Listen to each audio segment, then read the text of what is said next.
What's good? It's your boy Fanon. What's good? It's your boy Fanon. Catching y'all heathens that ain't up in church, giving them preachers your money on Sunday afternoon. Hope is all is well. Wait till we get some people in the house, I guess. I got one viewer in the house. What's good, man? Whoever's there, let me know who you are. I'm gonna talk about this zealous fandom. That's the word I should have used. Zealous fandom. What's good, Adonis Cook? I'm chilling, man. What's happening with you? I'm just chilling out here, man. It's Sunday. I don't go to church. So, hey, man, and I don't watch basketball. I'm a 100% boxing fan. So I figured there might be some people who want to talk some boxing.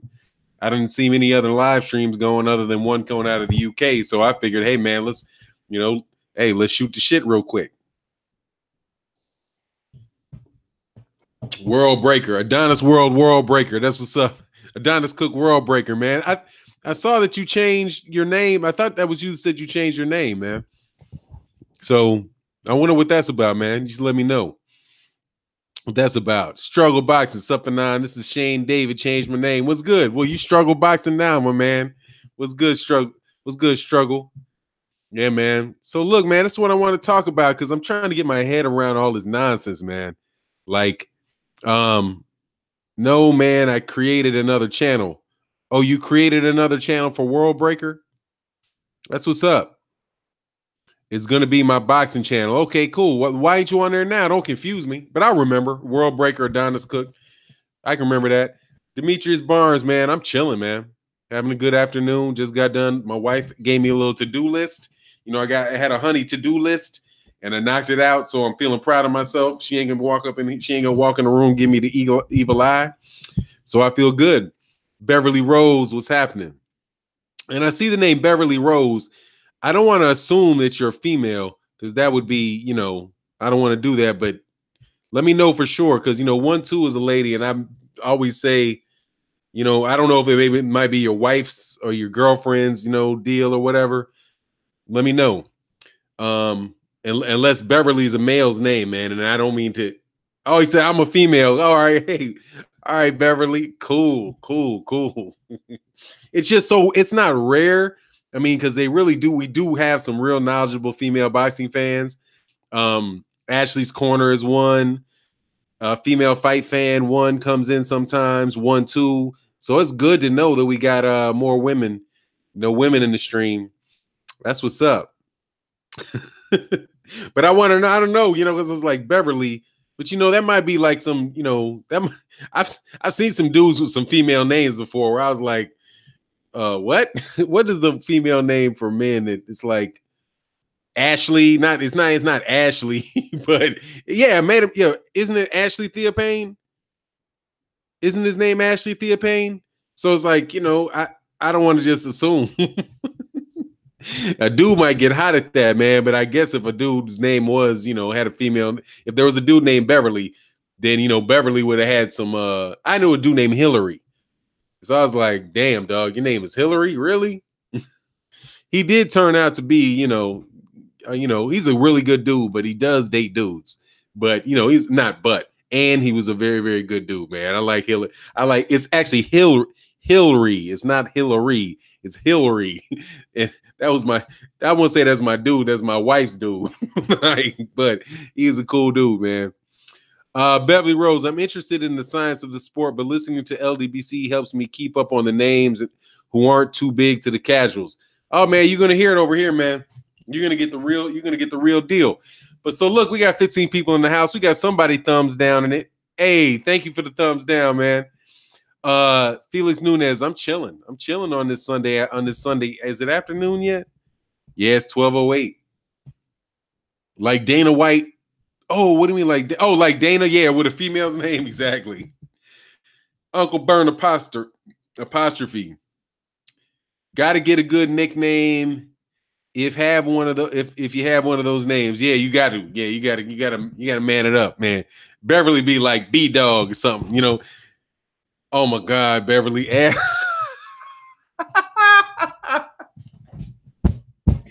I swear, y'all, Y'all gonna have me crying over this ass juice thing, dude. He's been labeled, man. I swear, until he fights Deontay Wilder, I'm gonna call him ass juice at least one time in every video I make. I'm not gonna have a boycott. I'm gonna just call that dude ass juice. Come on, man. You gotta man up, man. Come on, man up. But see, that's my point of the. I'll transition into the point of the video. These people making so many excuses, man. I should go to my page and read. What's good, Sal?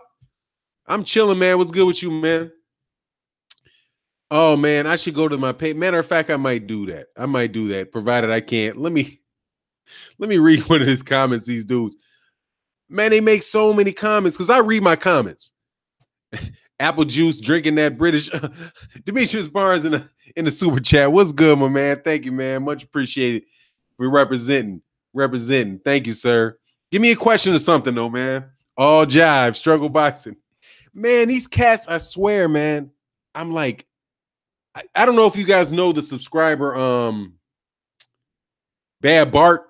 Bad Bart is cool. He comes in through sometimes. We'll talk on Twitter or whatever. But Bad Bart, man, I was like, I think these dudes, I think Eddie Hearn is paying trolls. You know, I think they're paying trolls because I'm like, who else is going to say the shit these dudes are saying? It's just ridiculous. Beverly Rose says, as a woman, AJ is unattractive for ducking another man like that. I don't see what females ooh and ah over. Look, here's the thing, man. Now, Beverly, I'm glad you brought that up. He ain't no fucking fitness model. He's a boxer. That's what AJ, if AJ don't want to fight, turn into a fitness model, dog. Get an Instagram account and flex. Dog, fight. You know what I'm saying? Fight. But hey, man, I mean, you know, I'm not going to say the dude. I can see why women would be attracted to him. Dude's a big dude. Whatever, dog. Oh, quick thoughts on basketball, dog. I'm boxing, dog. Seriously, I know this Illinois sucks. And until I get a U of I team that's doing some shit, I ain't paying no attention to college basketball, period. Or when my son plays. When my son goes to college, I'll pay attention to college basketball. Other than that, I have my cause that I support, try to make it happen and I take care of my families. And I do boxing. This is my thing, man. I'm now a fan of boxing. I am not a Zealous fan. And notice that in the title, I put Zealous fan. I didn't put fanboy because I don't want to call a dude a boy because there's some, you know, I'm not trying to call you a boy. However, boy, you are acting real zealous. And like Beverly Rose, said, ass juice needs to put that English tea bag down and come get some of this Southern barbecue. Exactly, dog. It says UMBC. What's UMBC? Shout out to the UMBC. What's the UMBC? I can't. You might get me. Nah, the LBJ PED issue. Oh, you talking about LeBron James?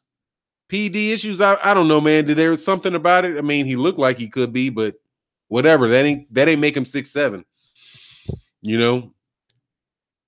How would ass juice? I don't know. I can't even do an English accent. But I know, man, AJ, dog, he's acting like a little biatch. He needs to come on with it, dog. I don't know, man. I mean, is he on it? If he is, he is. If he ain't, he ain't. I mean, I don't know. I mean, I don't mean to dismiss the question, but I mean, I assume a lot of these guys are on stuff. And dude is big as a house, man. You know what I mean? Dude's big as a house. So if he got popped, then I'll be like, okay, he got popped. If he didn't get popped, I don't want to hear it. It's not like a Canelo Alvarez. Matter of fact, man, let me do something real quick. Because I hear this basketball talk.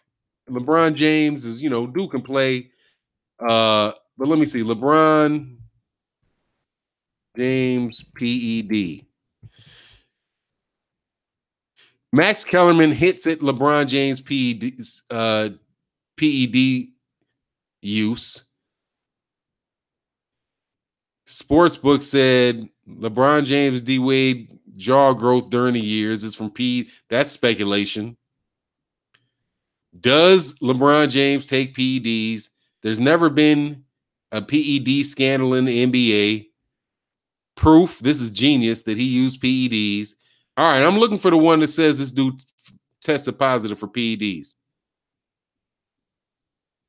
He's accused of PED, used of steroid. Oh, accused of being in a steroid ring in Miami. That's last year, right? All right, I don't see anywhere where it says he tested positive. Until he tested positive, let's talk about the one cat that we know who's a major dude who has tested positive, and that's Mr. Computerall. All right, we don't got to go to that. We can stick on this Computerall dude. Dude got to test positive, dog. LeBron has looked the same since he was in high school. He was a big dude in high school, that's for sure. Demetrius Barnes says, I hate LeBron, but I still give him his credit. I can't believe LeBron James popped hot. If he didn't pop hot, that's what I'm saying. Let me see him. If he tests positive, he tests positive. Until then, whatever. That's just, it is whatever. I mean, it's like Gennady Golovkin. I have thoughts about Gennady Golovkin. He didn't test positive. You know, I know for sure that Maria Sharapova popped dirty. I know for sure Lance Armstrong popped dirty. I know for sure that Canelo Alvarez popped dirty. I know that Luis Ortiz popped dirty. I know Povetkin popped dirty. There's more than enough people to talk about popping dirty without, just throwing it out in the wind about guys that look like they are. Deal with the guys that have popped dirty. Invest the money into clearing out the protocols. And when somebody really does pop dirty, and you make them pay the price, so people think there's a reason not to cheat, man. Cheating ain't cool, dog.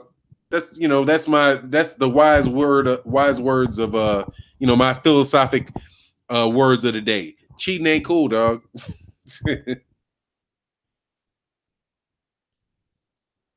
But super shout out in the super chat, man. Much appreciated, man. We will support the kids, man. All day. Let me go back up here, man. I love you guys. Hey, thank you guys for showing up to talk to me. I'm so thankful that I have. I'll say we, because shit, I'd be standing by myself if it wasn't for y'all. That there is this channel, live stream, and that we're able to talk to one another on a regular day. Just talking boxing. Sal, Wilder got caught with PEDs. What are you talking about? Like a pediatric surgeon? That dude ain't never got popped for no dog. He got caught with some weed. He didn't peed. If you meant like he got caught with some weed in his car. That is not performance enhancing. Let me say, I can attest to the fact that marijuana is not a performance enhancing drug. It is a performance inhibiting drug. Unless you're like a screenplay writer or fucking Jimi Hendrix, getting high is not helping you get in the ring. Man, please. I wish I wish I knew the dude that was smoking blunts walking into a boxing ring. I would damn sure put some money against him. That shit slows down everything. Nah, man, that ain't no performance enhancing drug, though. That's a performance inhibitor. You sitting around smoking weed while you training, you might as well be, tying barbells to your legs, dog. Oh, D or T Bash says, thanks for this channel, Fanon. Hey, man, I appreciate it, man. Fanon, marijuana helps you sleep when you're cutting weight. All right, I'll tell you, hey, man. All right, I'm not a boxer, so I can't speak on that. I'll go with what you're saying. However, marijuana is not giving you an unfair advantage, dude. You could probably, if you want to go to sleep when you're cutting weight, you can call a woman in there. She'll find a way to put you to sleep. You know what I'm saying? So I've smoked weed, man. I've smoked it. I smoked a lot of it. If it does give you any small amount, any amount of positive, the negatives that it gives you, gotta counteract it, dude. I mean, it knocks the edge off of you. You just be in your bed like, I don't really feel like getting up. Life is good. It's, like, hey, I feel okay. I mean, I just don't feel like doing anything. I mean, that's how it affected me. You know what I mean? So, I mean, if it helps you sleep while you cutting weight, whatever, man. So could, sip some NyQuil, hit a motherfucking little tip of rum or something. I don't know what you got to do. But I mean, it ain't like it's putting extra, molecules. Hey, dude, what the fuck is that, dog? Hold on, let me see something, man. If this dude's on, you know what's funny? Caspi, like, are you fucking bugging? Let me see something. All right, dude's not on the air. If dude was on the air, I'd be like, what are you on, dog? All right, so I'm not gonna. Hey, man, do me a favor, dog. Look, Boxing Eagle don't need any extra mink. Boxing Eagle don't need any extra pub on my channel, dog. He got plenty. And if you thought that the dude was, I was like, is this dude online? Come on, man. If you want to pub small channels, dog. Don't, I mean, everybody knows Boxing Ego, man. I don't know if he paying you or whatever, dog, but don't do that, man. We give Boxing Ego shout out after shout out, dog. But if you want to say, tune into Ashley's Corner, tune into Ashley's Corner. If you want to tune into my man's new boxing channel, where's my man right here? Adonis Cook. What Cam? Adonis, what's that new boxing channel? You want to tune into Thai Legacy? Tune into Thai Legacy, man. We're not pubbing up big channels, dog. You know what I mean? Lame, hit him with that wrench. It's like, dog, come on, man. You know what's going on, man. Don't do that shit. All right, don't market like that. No overt fucking marketing, dog. All right. I don't know if he's giving you a cut. If you getting a cut to do some shit like that, don't do that, man. Not around here, dog. Okay, ass juice fans are reaching now for 9. They're so frustrated from our pressure that they're attacking relentlessly. That's good, man. Keep it up. Dude, he sold himself out, dog. What's good, Trap House? Yeah, here you go. Subscribe to Trap House Boxing, dog. Oh, yeah, World Breaker Fight channel. Hit out my man. I mean, I ain't got nothing. Hit out my man, Trap House Boxing. If you're going to pub up a channel, it needs the pub, man. Otherwise, bigger channels can pay for a commercial. I'm just being real about it. And I ain't got anything against Boxing Ego. I think that dude does real good work, man. But let's not don't get cute, dog. You know what I mean? Fuck with the LDBC. Fuck with cats with, who got 15. If you're gonna do pub, do marketing for cats that got 190 people on their channel. You know what I mean? Don't come do, yeah. Hi, new channel, new to the yes. What's up, Tim Cross? Yeah, hit up cats like that. I have no problem with that all day with small channels doing that, but not big channels. I mean, Dante's Boxing Nation 70 ain't ever come out here and did a fucking commercial for no damn body. Sorry, man, but you got to go on that shit. And much respect to Boxing Ego, but I just don't know, man, whether or not cats like will, I mean, there's some very strategic marketers in the world.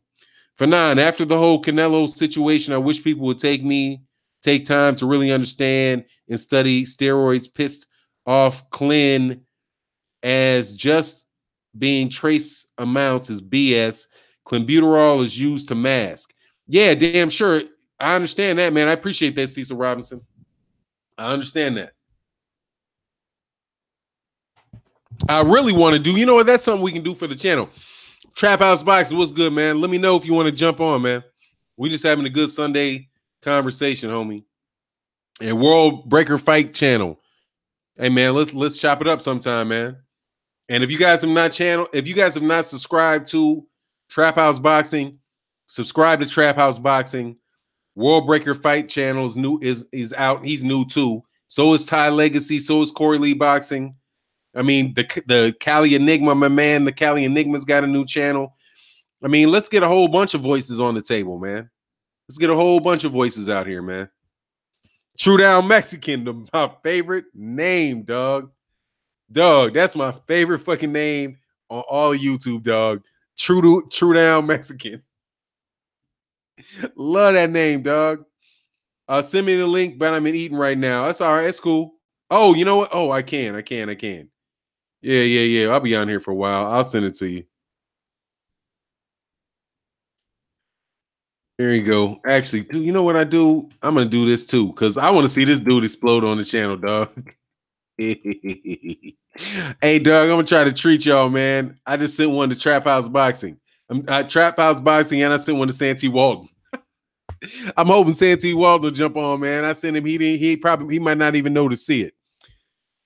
They all cool. Yeah. That's my favorite name, dog. True Down Mexican.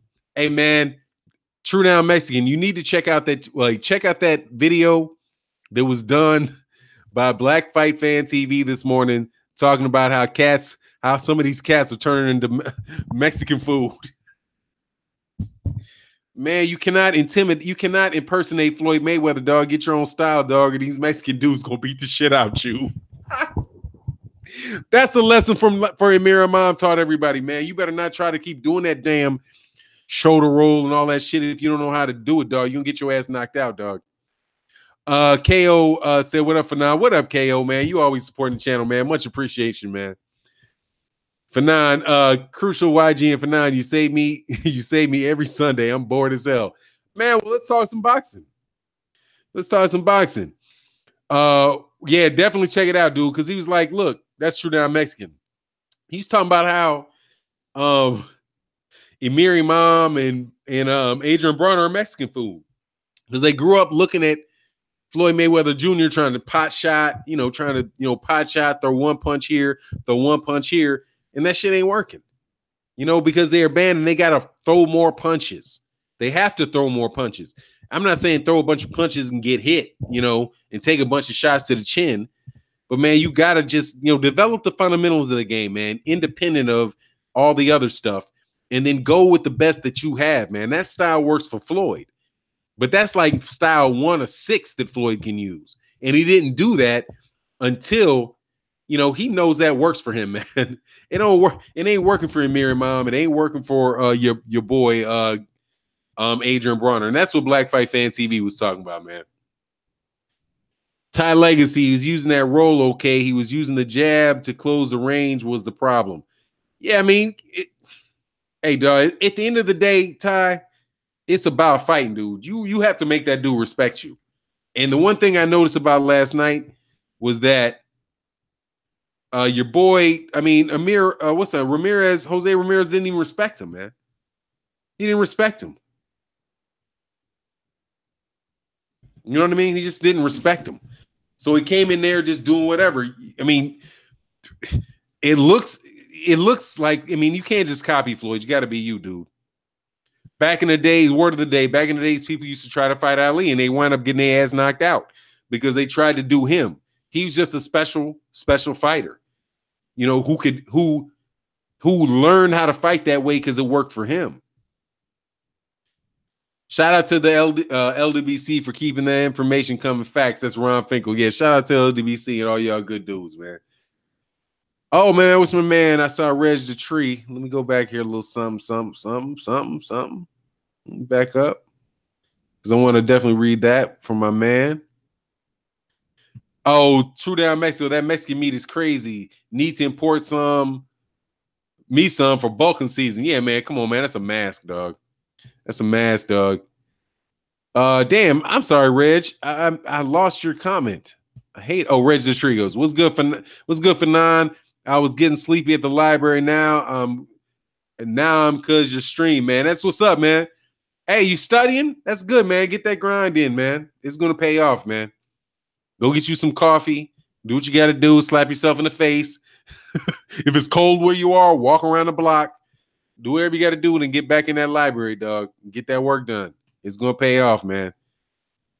Grind. And if you're not in school, grinding pays off regardless. Whatever you want to do, if you keep grinding at it and you focused and you're not on dumb shit, it more than likely will pay off for you, man. Fanon, how you feel about Daniel Jacobs fighting Solecki? I'm cool with it. I can't wait to see the fight. It's just, for me, it's just going to be a good fight. I don't think at the end, it's not going to speak. I think Solecki is a good fighter, though. I saw his ass knock somebody out. Who was that he knocked out? Damn, Centino? Was it Centino I saw him fight? I checked him out just like randomly going through boxing matches and saw Solecki fight somebody. It might have been Centino, the guy that's going to fight Charlo. I think I might have seen them fight and Solecki pulled it off.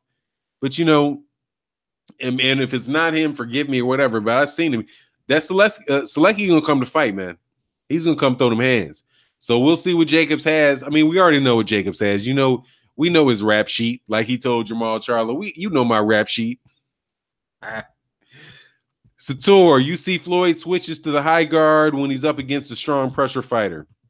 Yeah, actually, dang, good point. You know, because that's what dude was doing. Amir Imam was just taking right hands whenever he felt like hitting him with a right hand. He hit him with that right hand, and it was like clean right hands too. Like, dog, you can't put your damn hand up. I saw Amir Imam catch one, like he saw it coming. I mean, that's a crazy thing too. He saw it coming, and he just put his hand up and blocked it. But he's so used to trying to be cute that he doesn't do it automatically. You know what I mean? I let my son plays basketball. He took a break off his basketball team for a while, but he's with a coach. You know, he's with a coach every day, like teaching him the fundamentals, right? So he goes off and is playing in the hood because I fucking around, drop him off in the inner city. Like, you go play with them dudes, and he'll fucking around and just, you know, after a few weeks when I was coach, I played him. I'm like, what the fuck are you doing? Why are you crossing me over, man? You crossed me over one time. And you could have went by me. Why are you doing 3 and 4 of them?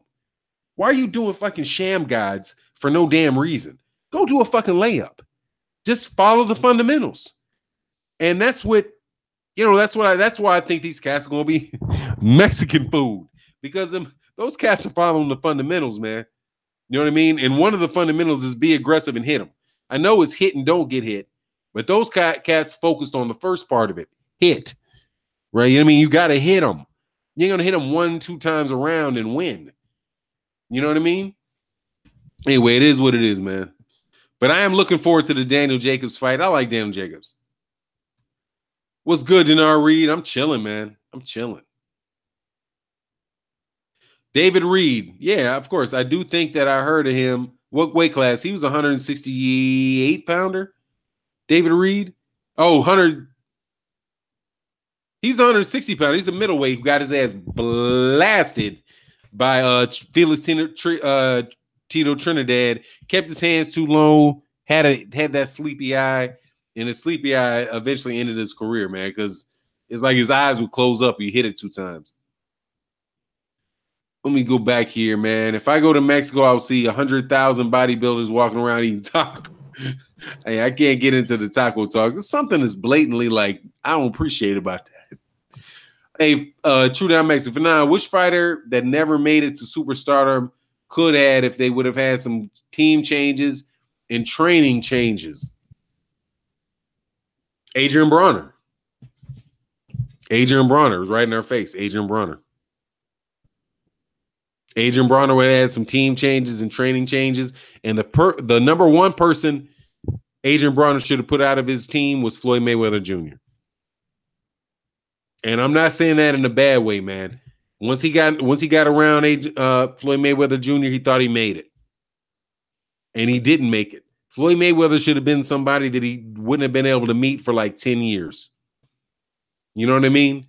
Because I think these kids, like Adrien Broner got, you know, he had it in his mind that he had made it.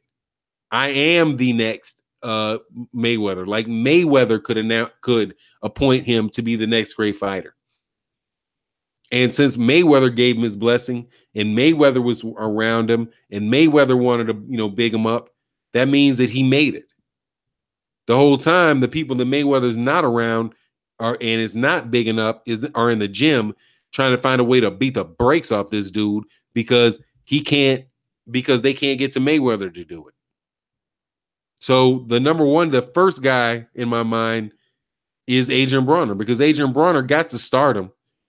But he didn't get to superstardom because I believe, I mean, I'm not with him, so I can't say I know, but I believe that the reason is that he had Mayweather in his team at a point. And that just blinded him to the fact that, look, it's about boxing.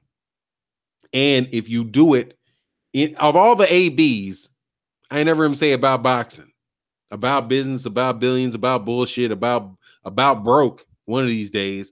About bullshit, all that. But just be about boxing. And he wasn't that, man. You know, he had made it. and he was and then he tried to go up to 147 pounds.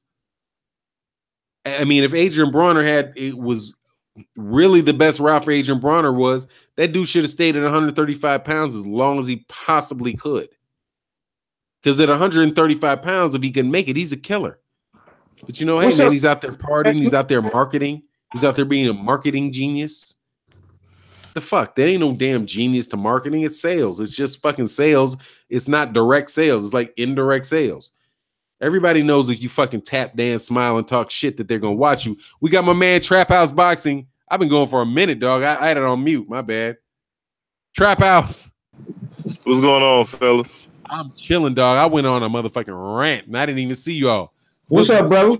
I'm chilling, man. What's going with you, Santee? I'm chilling, man. Making me a ham sandwich. No butter biscuits for you? No, sir. Stay away from the butter biscuits. Santee, you be on that pork, man? Oh no, not rarely. Very, very rarely, dog. No, like, man. If my wife throws some bacon, you know, she'll throw some bacon and some black eyed peas. You know, when I'm like, I need some money. You know that ritual. I eat the black eyed peas with some in there, but nah, not really. I got buffalo chicken in here, and I got a honey roasted turkey breast, man. I ain't got no pork in here. Nah, I mean, I was up east. I don't know if y'all cats from out east. Nah, man, I don't fuck around too much, man.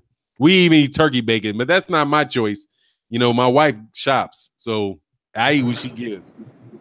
Yeah, I ain't eat no pork, man, and shit since about 2011. Oh, that's what's up, man. Hey, the legend said, what up, Fanon? Shout out from Flint, Michigan. What's good out there in Flint, Michigan? We got a couple people in the house. We got Trap House Boxing and Southwest Bottom Line and Santee Walton in the house, two of the kings of the LDBC. So let me know. Y'all got some questions specifically for them? And I definitely want to get these cats the mic, man. Definitely. I know Santee. Santee, man, let me ask you a question. Let me roll with this question that was asked before. Of all the fighters that you know today, if they had changed, if they had made significant changes early in their career, and they did, for fighters that didn't make it to superstardom or didn't meet their potential, who do you think could have maximized their potential but didn't because of their training and the people around them?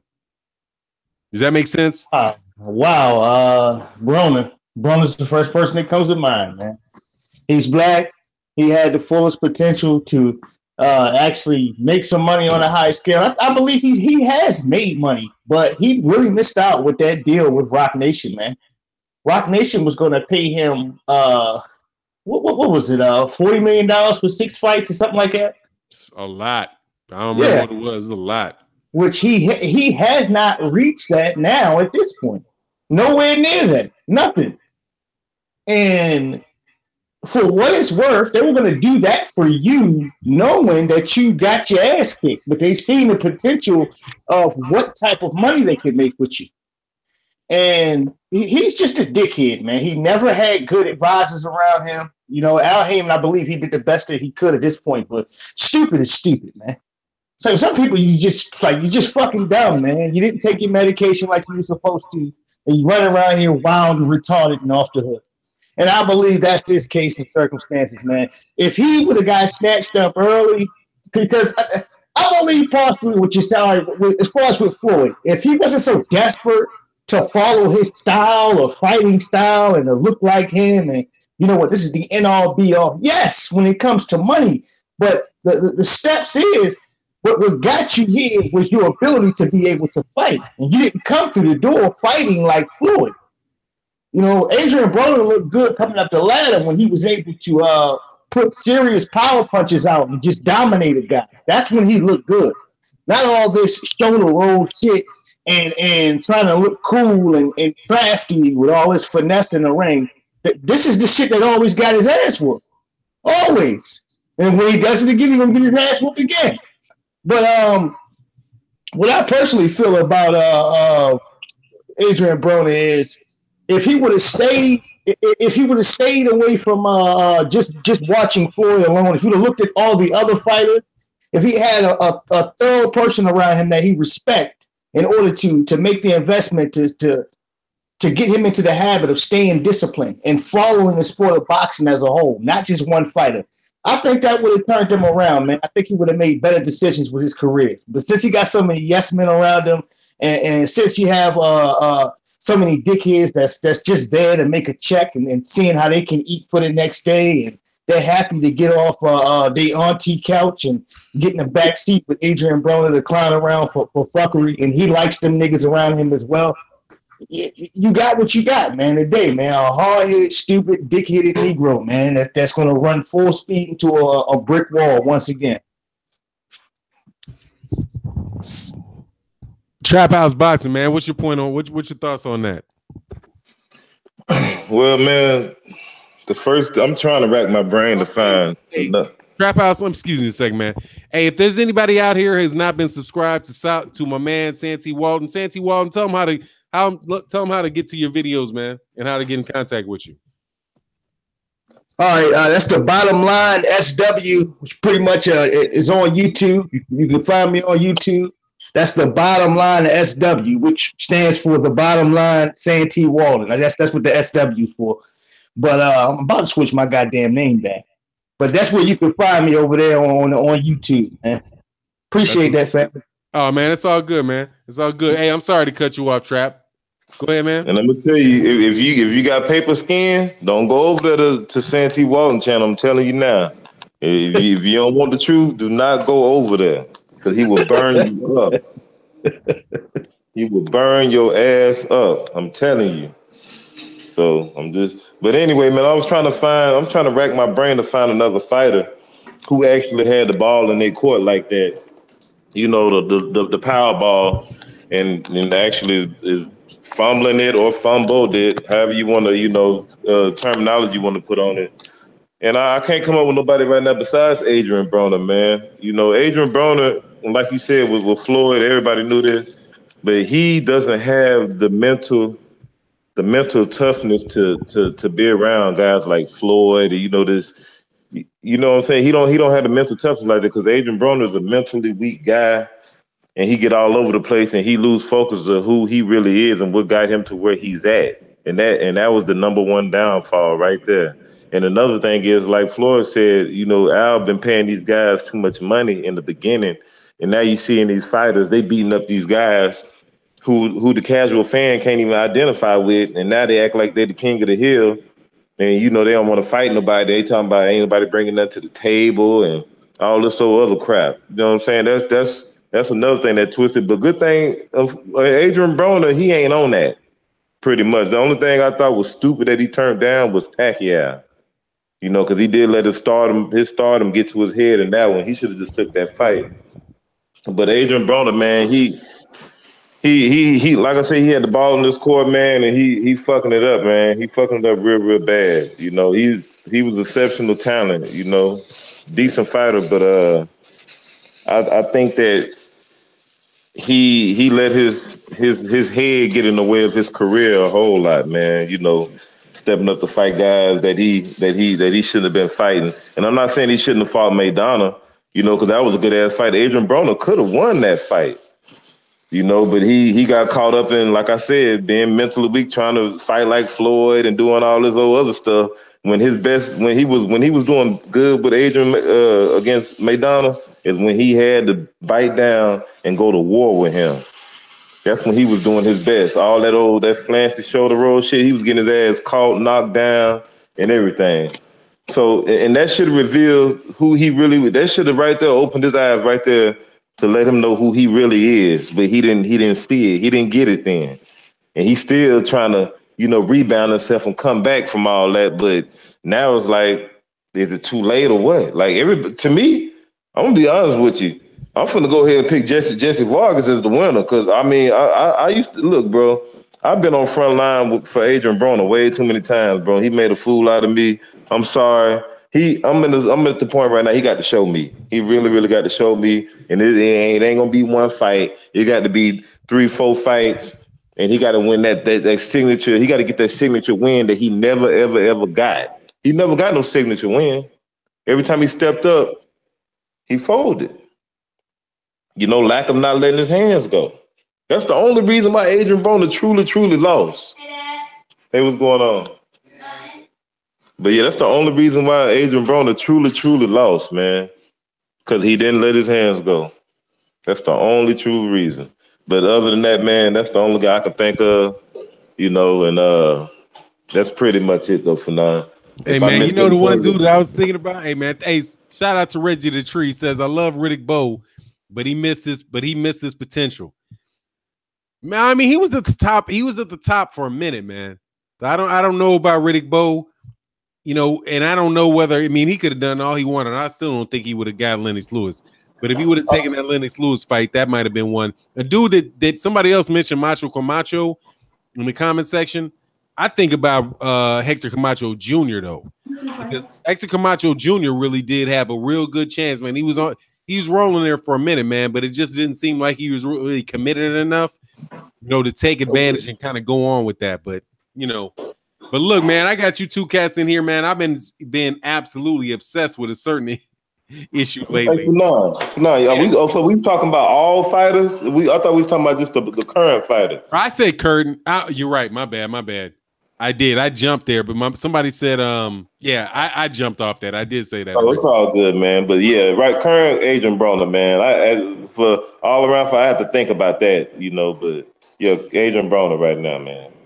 Yeah, sorry about that, man. But look, let me transition into the question, man. And I've been waiting to hear from Santy Walden. What you think about Anthony Joshua not letting Deontay Wilder in the ring, man? Oh, that's some faggot-like behavior, man. It's very weird, man. It starts off as being weird, and then you kind of scratch your head. And you're like, you know what? That ain't it, man. This is pussy-like behavior, because you want. Matter of fact, I don't want to justify that from his standard. I want to look at it from mine because I feel like my standard is the right standard. And the way that I see it is, what do you have a problem with as a man to look another man in the eye? All right? Are you afraid the world is going to see something that you don't want to be shown, that you would prefer to hide? And his reasoning, me and Glitzko, we had a deal. If I won my next fight, then me and him would fight. But me and Deontay Wilder don't have that type of paperwork, and I don't want to do it for the hype and just for the hype. It's like, man, get the fuck out of here, man. Who do you think you're talking to? You have so many suckers that are used to being up in Anthony Joshua's face and kissing his ass that they don't check him when he's responding to these questions like this. So now he feels comfortable and safe in this hole where he can report whatever type of bullshit to your face, and then you just take it and move. Whoever was the guy asking questions and shit like that should have checked him a little bit more thoroughly after he said that. This is a man sport, man. A man sport where you get paid to put brutal harm on someone. So you're not going to tell me, a savage beating, what do you call it, poor man sport. You're not going to tell me that, the second best or the first best or whatever guy can't step in the ring to size you up in your hometown, in your backyard, where you have the advantage. It sounds weird. It sounds like a coward-like behavior. And it's completely inappropriate from a so-called heavyweight champion, man. He can't blow that past me. No way. Absolutely not. Hey, Santi, before I ask Trap House, man, we're going to stay on the subject with the Trap House. Mm-hmm. I put a clip in a video I did yesterday, man, on a video that I heard back in June, right after Eddie Hearn had announced, right after Anthony Joshua had won the belt against Vladimir Klitschko, mm-hmm. And the dude from MTK Global, IFL TV, right. The dude from IFL TV asked Eddie Hearn who Anthony Joshua wanted to fight, and then Eddie Hearn said Dillian White.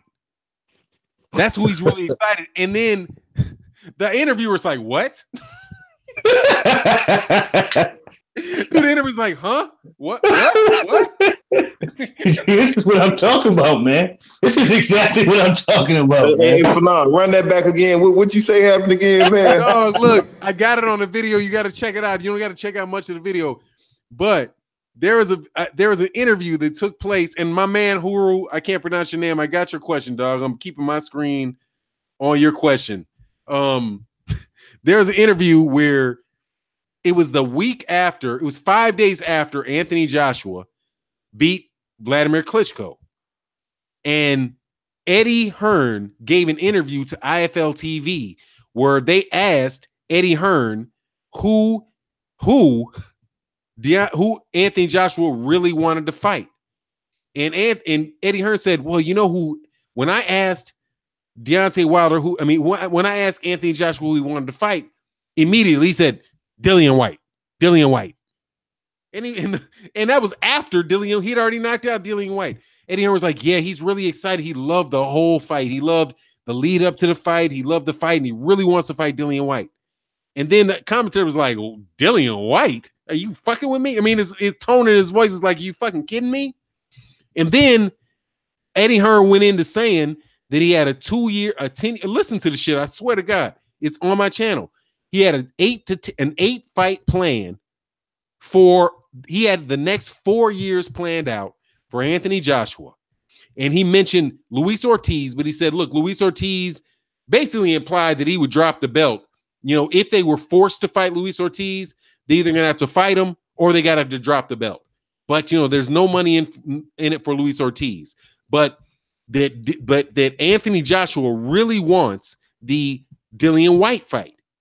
But in order for him to get the Dillian White fight, Eddie Hearn said he didn't want to make the Dillian White fight right away. He wanted to get Dillian White a belt. And so what he said was, well, I think Dillian White can beat Joseph Parker, right? But if he can't get Joseph Parker, I like Dillian White versus Deontay Wilder. That's the fight I like. That's the fight we're going to push for.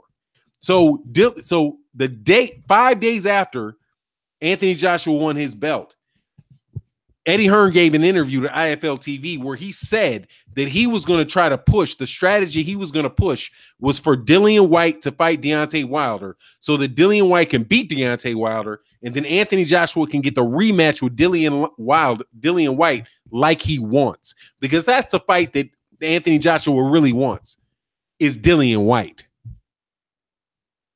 Pussy. 100%, dog. It's on my channel, dog. Because I had said the shit so many times. I had said it so many times, and people were like, what are you talking about? What are you talking about? What are you talking about? I was like, you know what? I'm just going to go and look for the fucking interview, and I'm going to put it in the middle of my fucking video so people can see this. The reason why Anthony Joshua does not want Deontay Wilder in that ring is because he doesn't want to fight him. He wants Dillian White to fight him. So when he said, I'm not going to give into the hype, he means he's not going to hype the fight. Why would Anthony Joshua let Deontay Wilder in the ring if he doesn't want to fight him? Because then people are going to start asking about the fight, want the fight, but Dillian White won't get his shot at Anthony Joshua. I mean, at Deontay Wilder first. That's why they're willing to pay Deontay Wilder $4.5 million to fight Dillian White when you know damn well Dillian White ain't getting that much money. Because they're trying to get Deontay Wilder beat so that after Anthony Joshua beats Joseph Parker for the WBO belt, they'll be able to unify the WBC, not with Deontay Wilder, but unify the belt with the WBC with Dillian White. That's what it is. That's why he won't let him in the ring. That was the gist of my video, man. But dude, and I was telling people for a long time, you got to listen to, like, if you want to listen to what's going on and know what's going on in the Philippines, you got to listen to the Manila Times. If you want to know what Eddie Hearn is, he'll talk enough to tell you what he's really thinking. I mean, he'll throw a bunch of bullshit out there, right? Like, sign the contract. What fucking contract, dog? You got to do, before you even get a contract, you have to have a negotiation. It's not like you can just fucking what are you gonna do? Fill out a fucking contract? Just you ain't talk to the other dude. You're just gonna fill out a fucking contract and send it to him? That shit don't work like that. If you and I want to do, go ahead. I'm sorry. Yeah, that's not how things work. And the sad part is we didn't seen this bullshit happen 1,000 times over. But we haven't seen the contract. Nobody has sent the contract. No, sir. The first thing is first. Both fighters have to agree that they're willing to fight each other. That's the first thing that takes place. Then you have shit that's announced with everything. They said they don't actually sign the contract until a week before they fight. A week before they fight, that's when they actually sign the contract. Both guys have to agree. It's pretty much off of seniority. Look, hey, let me tell you, man. I mean, I'm going to tell you straight out. This is how, because I do this shit every fucking day. There is no contract. First of all, a contract doesn't have to be written down. You can strike a contract with somebody and then not be written. There's only a certain number of fucking certain types of contracts that even have to be written down. A contract is an offer. It's an acceptance, and it's some type of consideration given in exchange. But without getting too technical, you would never fucking have a contract. You can't just write down a fucking contract and send it to somebody because you don't know anything to put in the shit. I mean, it just doesn't work like that. So but their fans jumped on whatever the fuck they could jump on. Because go ahead, Trap House. Trap House? Yeah. Don't it have to be notarized and all that too? No, I mean not that. It doesn't have to be. The shit that needs to be notarized is like shit related to the state and transferring like real property. So like if you're gonna sell a house, so your wife can't sell your house from underneath you, you have to get that notarized where the state has to say, we witnessed this. You know, you might like a wedding or some shit like that. But there's only certain types of things. But my point is, if you listen to what Shelly Finkel said, I talked to Barry Hearn. And this is one of these not dumb. I mean, it's just that's not what you do for a living. If you don't do it for a living, I mean, like, I'm sorry, I'm gonna let it go. I know I'm just gonna talk the best I can. I'm not gonna call them motherfucking dumb because they don't understand it, because that's not the circumstance. If you try to put plumbing in my bathroom, I'll be standing there looking at a fucking plumber like, what the fuck? You know what I mean? It's just that's not what I do. But what I do is agreements every damn day. And I know that I'm never gonna buy something from somebody that will fucking send that I've never talked to. You gotta talk first. You gotta say it comes out of your mouth first. Hey, Santee, I'm gonna fuck you up. Hey, Fanon, I'm gonna fuck you up. Oh, really? Nah, motherfucker, you ain't fucking me up. No, I'm fucking you up. Really? All right, cool. When do you want to fight, Santee? Oh, I want to fight next Monday. Yeah, I can't make it next Monday. How about Tuesday? Well, I can't make it Tuesday. How about Thursday? All right, Thursday. Where do you want to fight? Fuck it. Let's go to DC. We'll fight by the Capitol in DC. All right, fuck, I can make it there. So we'll agree to that. All right. Look, what size gloves you wearing? Oh yeah, I want 14-ounce gloves. I want 20-ounce gloves. All right, fuck it. Let's split it down the middle. We get 16-ounce gloves. All right, yeah, that's what we'll do. Yeah, all right, great, cool. Write that shit down and send it to me. Nah, motherfucker, you write that shit down and you send it to me. All right, fuck it. I'll pay for the lawyer. I'll send it to you. I'll type the shit out and send it to you, Santee. That's where the motherfuckers are acting like they're at. They're not there yet. This motherfucker won't even let him in the ring. So there is no contract to sign. Number one, dumbass, you don't even have to sign a contract. All you're doing is fucking immortal. All you're doing is writing down the agreement that you guys have had. But even if that shit wasn't written down and he had done some shit like, fuck it, I already hired 5 sparring partners because you said you were going to fight me, Santee. So when you said that shit, I went and hired 5 sparring partners. I bought boxing gloves. I did all this shit, and now you pussying out and not fighting me. I'm gonna sue you because I relied on you saying what the fuck you did to get it done. Right. You know what I'm saying? That's an agreement. That's a contract. So when these cats are saying sign the contract, that's why I'm like, what the fuck are you talking about? You got to get to the fucking point where you can put all that agreement down in writing. But until that point, there is no fucking get the fuck out of it. And matter of fact, if I was Deontay Wilder, I'd be like, Sky Sports, why are you inviting me over here? Clearly, you're inviting me over here for a fucking purpose. You're buying my ticket for a purpose. The only reason I want to do this shit is to fight this pussy, and he won't even get in the ring with me. Bro, you took the words out of my whole man. Look, I was gonna come up with a video like this yesterday. I was gonna say, man, look, if I was Deontay Wilder, I would just pull out of that whole Carter little deal. They end that little commentating gig.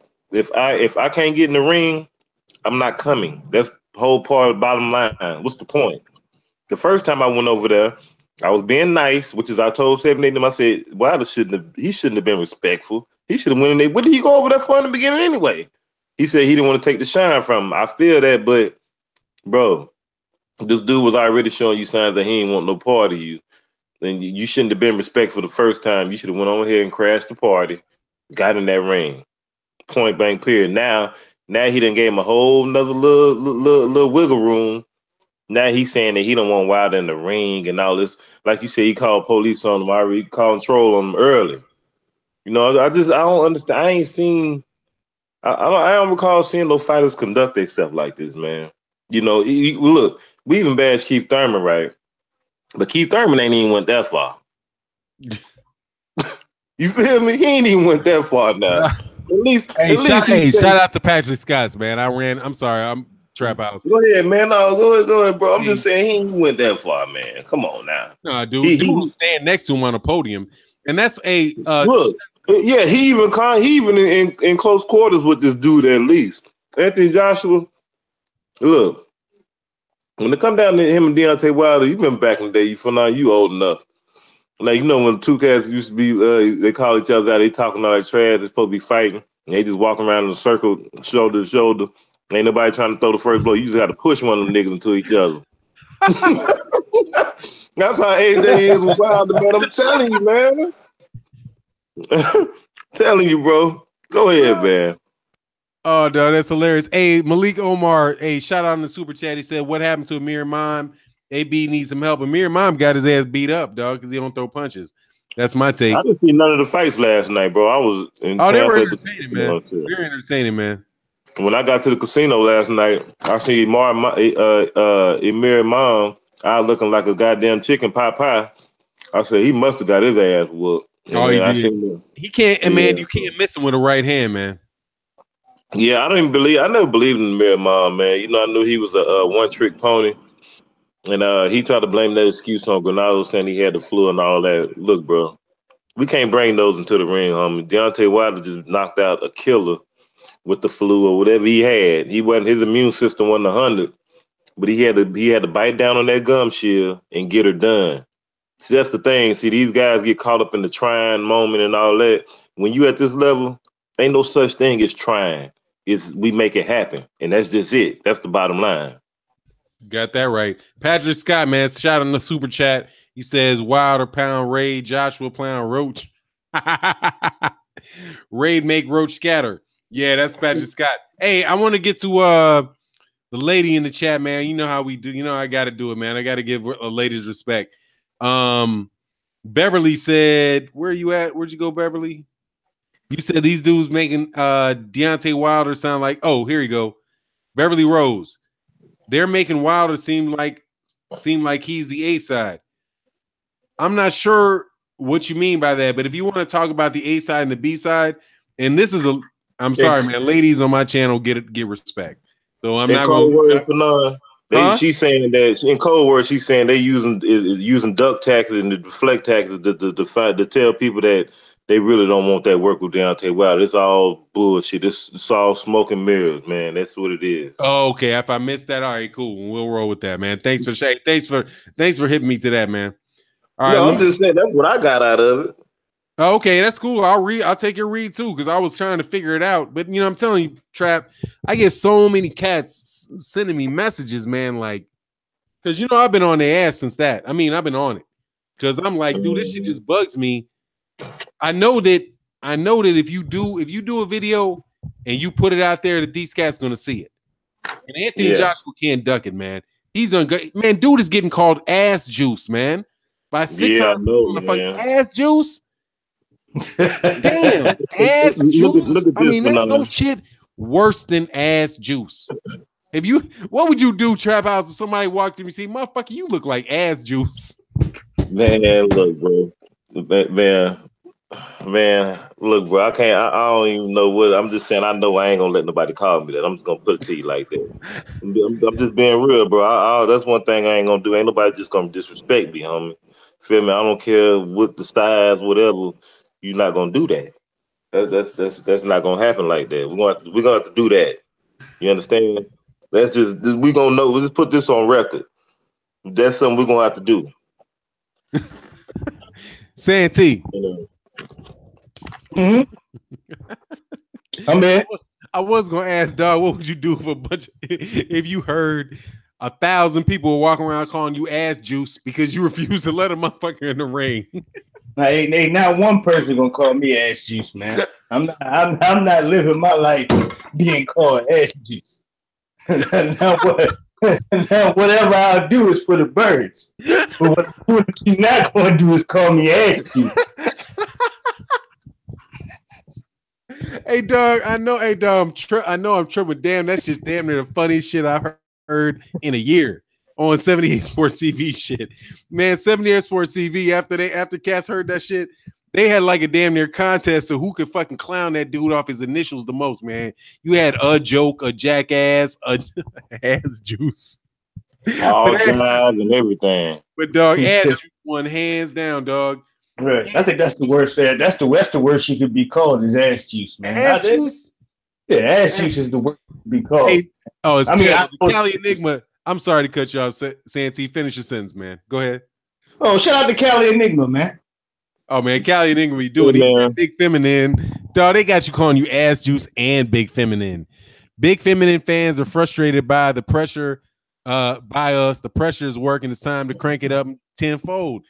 Dog, it is, man. Come on. Can we please get past? See, I'm going to give my 2 cents on it. And, you know, I don't mean to like ball hog the conversation, man, but here's my thing. I want to get past this Floyd Mayweather Jr. age. I mean, I was here before the Floyd Mayweather Jr. age, and I'm here now that shit's ended. I hear Floyd Mayweather talking about UFC and fighting, you know, whoever. And I'm like, look, man, one of the beautiful things about Floyd Mayweather is you could see exactly how high, like financially, a fighter can go when they capture the market. But the bad thing about it is that it just basically had a fucking blackout on everybody else.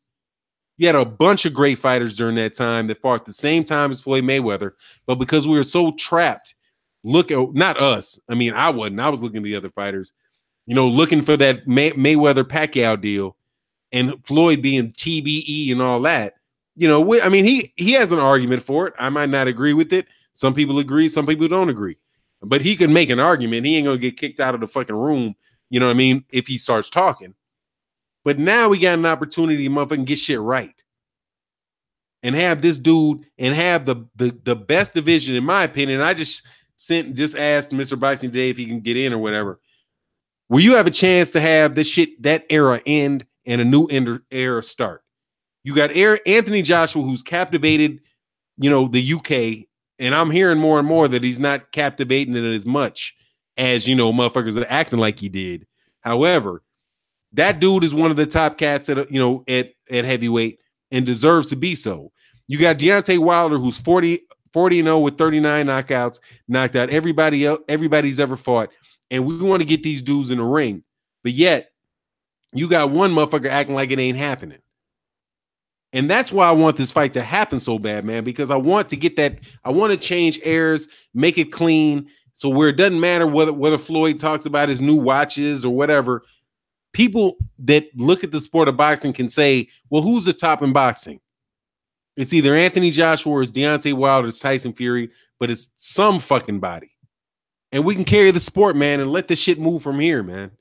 That's why all this ducking and excuse making. I mean, Anthony Joshua ducking. I mean, I think he's going for the money right now. I'm not going to say he can't beat Deontay Wilder because shit, he's 6'6", 250 pounds, and he hits you on the fucking chin. You can go to sleep. It's heavyweight boxing. But these fans making all these excuses and shit it's killing me, man. It's killing me. Sorry about that, man. I went on my little mini rant, dog. Yeah, I want to chime in on that, man. Yeah, go ahead, man. Roll. I completely agree. Politics in the sport of boxing has made it disgusting. The Mayweather era is, I came in a little bit before that era really rose. I was in the end of Lennox Lewis' career. That's when I came into watching boxing. I was born in '88, so Lennox Lewis was my boy. I love that style of boxing. That keep the jab in front and whack you over top of the head with a straight right hand. That Emmanuel Stewart type style. God rest his soul. But I watched Floyd in his prime before he became Money Mayweather, when he was Pretty Boy, and he would just go in there and just whoop your ass. It wasn't about making it look clean and to make sure that safety first. No, he would go in there and dust your boots. It didn't matter who he would take a punch on the chin just to make sure that he can come out there and give you 3-4 shots, and he made it look good. Of course, I was here around the Pacquiao Mayweather time, that 5-year hold up, and watching Pacquiao have a tremendous career, and before they called him out for PEDs, and his last stoppage that he had of a significant name like Miguel Cotto, which I look at that fight as somewhat suspicious because it didn't live up to the hype, but as well as it was shocking. I think everybody was shocked when they seen Miguel Cotto like dripping across the ring like that, man, like stumbling after Pacquiao hit him because of the weight difference. But just looking at now and today, man, with these great heavyweight fighters, and you got the middleweight division caking up, you got junior middleweight caking up, you have the welterweight division caking up with great fighters, man. What history always shows us is one great fighter always gets left behind, or he's allowed to be fucked over, And I don't appreciate that. I guess the guy you could say from the last era is Guillermo Rigondeaux. So you can give him something with the Nito Donaire fight, but he got crucified and pushed out of boxing for beating Nito Donaire. Like, that was his downfall. Nigga, you better not come in here and drink the rest of the Kool-Aid, nigga. And he drank the rest of the Kool-Aid.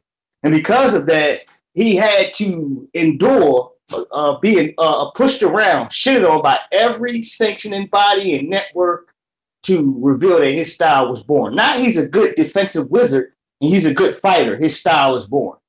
Other fighters not being held accountable for ducking him. He's the guy that got left in the smoke and in the dark. And at the end, he had to take a fucking fight that was pretty much unbeatable. It was undoable. But that was his way to be able to get on a big stage and to be able to make some money, which is pretty fucked up. When you look at this era here now, there is a special lane for fan bases that are either they got a man crush or whatever, something weird, or it's they make excuses for fighters that don't want to do their job. You don't have a right to me as a fighter to tell me, look, hell, I'm not fighting. If you're Canelo, hey, I'm not fighting Jamal Charlo.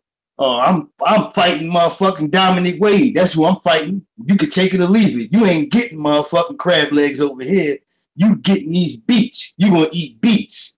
You get what I give you. You don't have a right to speak to the boxing fans this way. And the people were smart and they understood that we controlled the dollar and their lifestyles. A lot of this shit would have ceased to a halt a long fucking time ago. Some people wouldn't be getting paid, But because you have Negroes that are man lovers and have these man crushes, they'll come to the table. Like, I'm not going to knock one of these women out here. That's what they're supposed to do. Women are supposed to like a man. But when you have these grown-ass men out here, he don't bring no money to the table. Boxing is a business. It's a business. Where do you work at? McDonald's?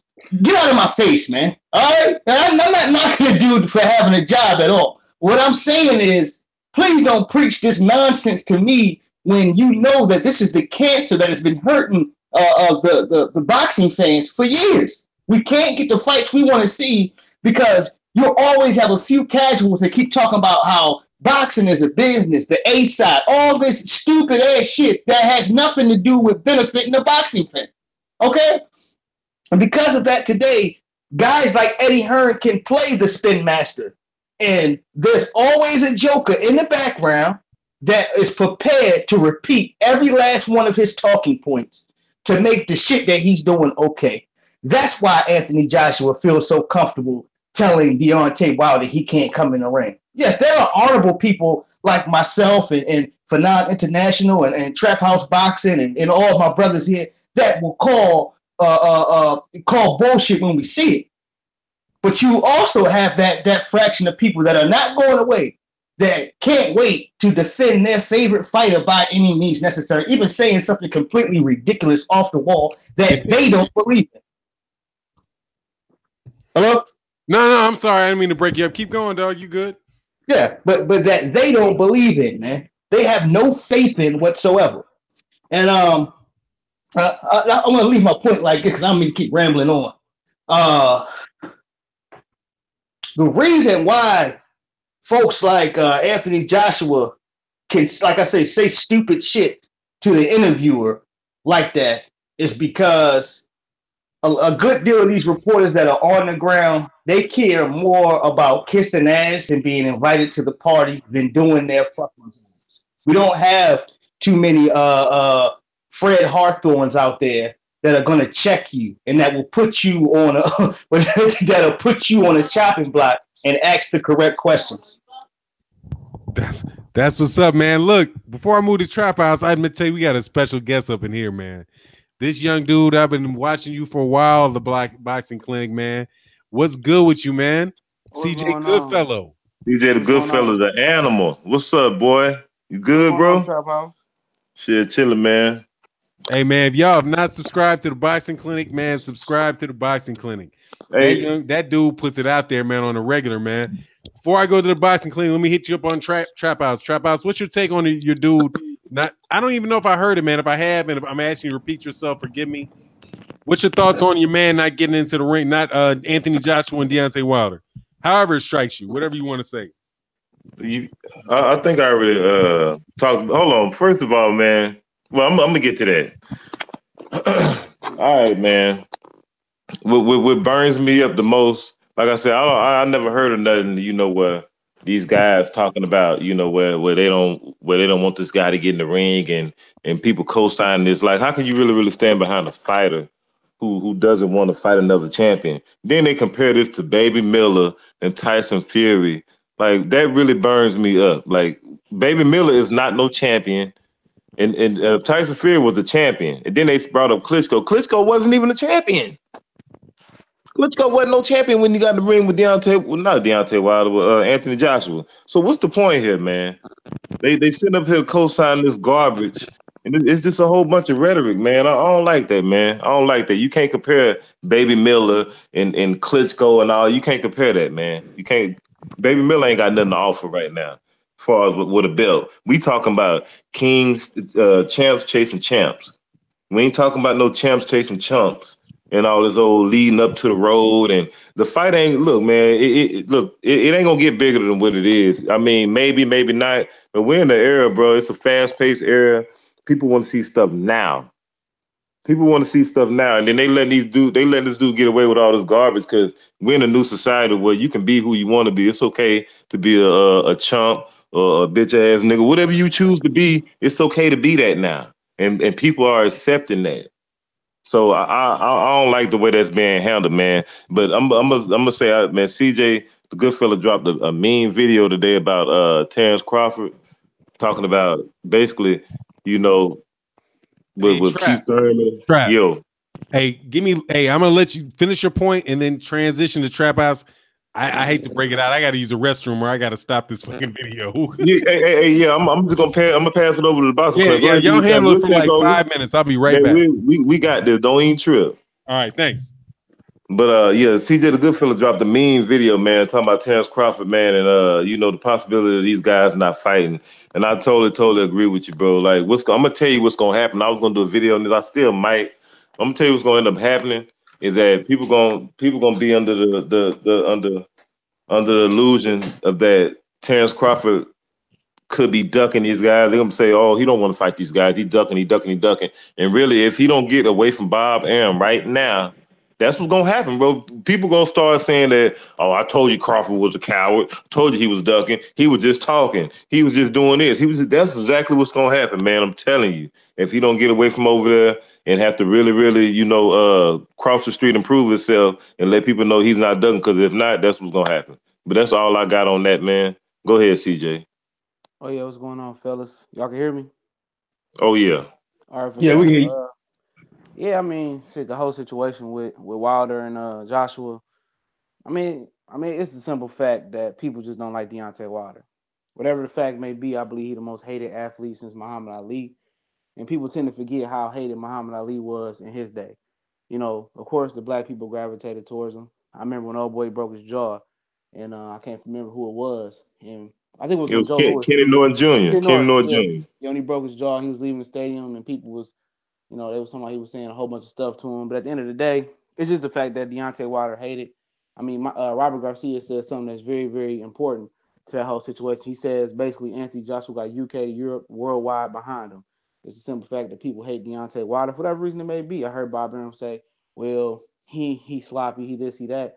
At the end of the day, he get the job done, and that's why Anthony Joshua and Eddie Hearn don't want to fight him. It's because you don't know what he's going to do. You can't prepare for Deontay Wilder. It's impossible. He's like a wild mongoose. I made the analogy is like when you playing somebody in Street Fighter and they meshing all the buttons and shit, they just come up on a special move. That's Deontay Wilder. He hits you. He when he makes a boxing move, when he consistently learns to make boxing moves, he's gonna be the most dangerous fighter in the world.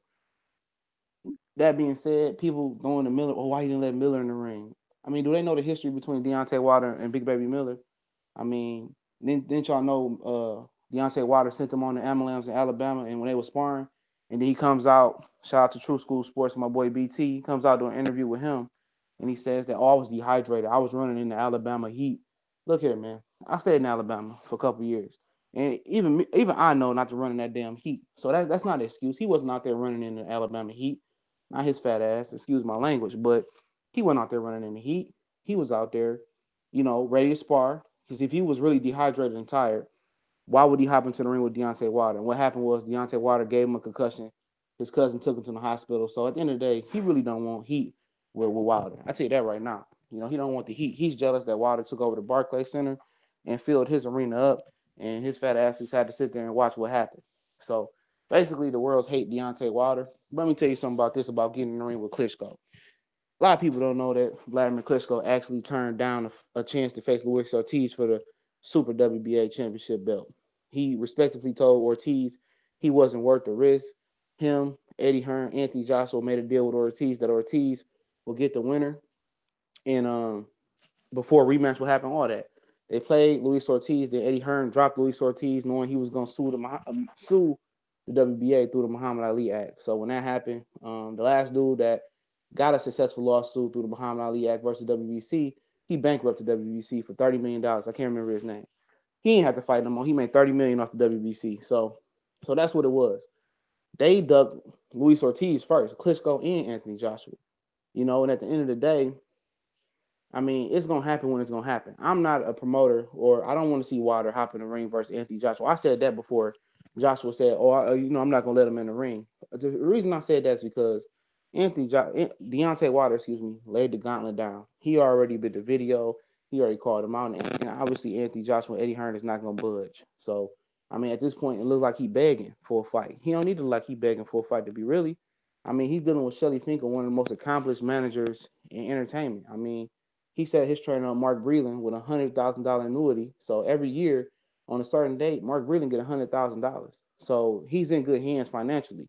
That's what people don't understand. Al Heyman is more than just an advisor. He's a financial advisor as well. He sets the Charlos up, Spence's up, Mayweather. When Mayweather get a mansion get built, when he got his titty bar he building, that's Al Heyman setting that investment up for him. You think Adrien Broner really worth what they say he worth on the internet? Absolutely not. Adrien Broner is worth a lot more because of the investments that Al Heyman sets those guys up with. So you got to look at that as well too. He's setting them up for the future where at the end of the day, they might fight once or twice a year. I don't like it. I'm more of a 3 or 4 times type of guy, but it is what it is. They able to eat, preserve their body, and fight longer. They might not have more fights, but they fight longer. But you know, Joshua is what Joshua is, man. He a bitch. I'm not gonna cuss no more, and that's what it is. You can't force a coward to do something the coward's not gonna do. You know, he ain't gonna fight Deontay Wilder. Cool. I mean, the fans still gonna pay to see him fight. I think it's a step forward, getting him come to American fight Miller. I like that fight. I did also got a video coming up talking about should Deontay Wilder fight on his undercard in America. Highly disrespectful, but I think it's highly effective to have them both on the same card. And Deontay Wilder, then when he get him in the United States, and then he can step into the ring, and Joshua can't tell the feds that he can't get in the ring because it's your country. Then he can call him out right in America, and America can see on the larger market scale that what Joshua really is. And if he's such an easy out, I don't understand why Eddie is doing this. He said, "Oh, you know, Joshua feels that Parker is a better fighter or a dangerous fighter." Have y'all seen Joseph Parker last 4 fights? I mean, Fury, he lost that fight. Come on. I mean, he lost the fight. The Roddick fight, it was close, whatever that guy's name is. Andy Ruiz, some people thought he lost that fight. It was a close fight. And come on, Andy Ruiz ain't really nothing.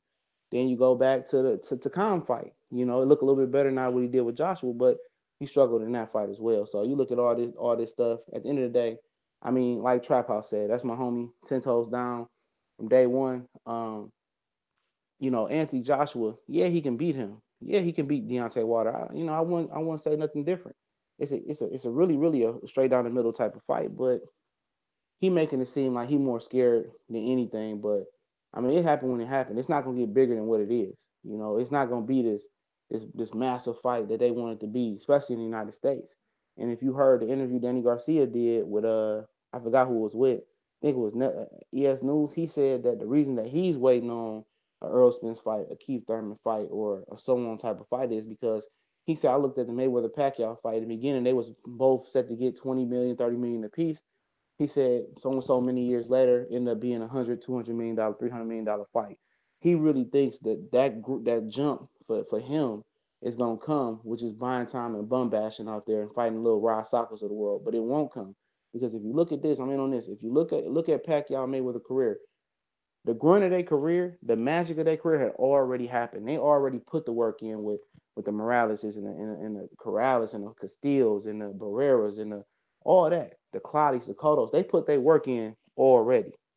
So, of course, they built up to a certain point. Danny Garcia had one good classic fight versus Matisse. That's it. Keith Thurman, I mean, you want to say Sean Porter's a classic fight? I mean, it was a very good fight, but I wouldn't call it a classic. To get that type of payday, you have to be in the public's eye view, and you have to have a classic fight with a Earl Spence. And once you have that fight, then maybe that financial growth starts to jump. But they don't understand that, man. Y'all can go ahead and I'm done. Hey man, I would say Sean Porter versus Keith Thurman was a classic fight. That shit was a bloodbath. Motherfuckers was in there getting hit with everything but the kitchen sink. That was some type of like at the back of 7-Eleven type shit on a disagreement, some discrepancy type of shit. Like, you know, hey, nigga, shit, I heard what you said on motherfucking Instagram. I'm right here, nigga. That's what that fight was like. That shit was like fucking Holyfield versus Tyson 2. Like, that shit was bad, man.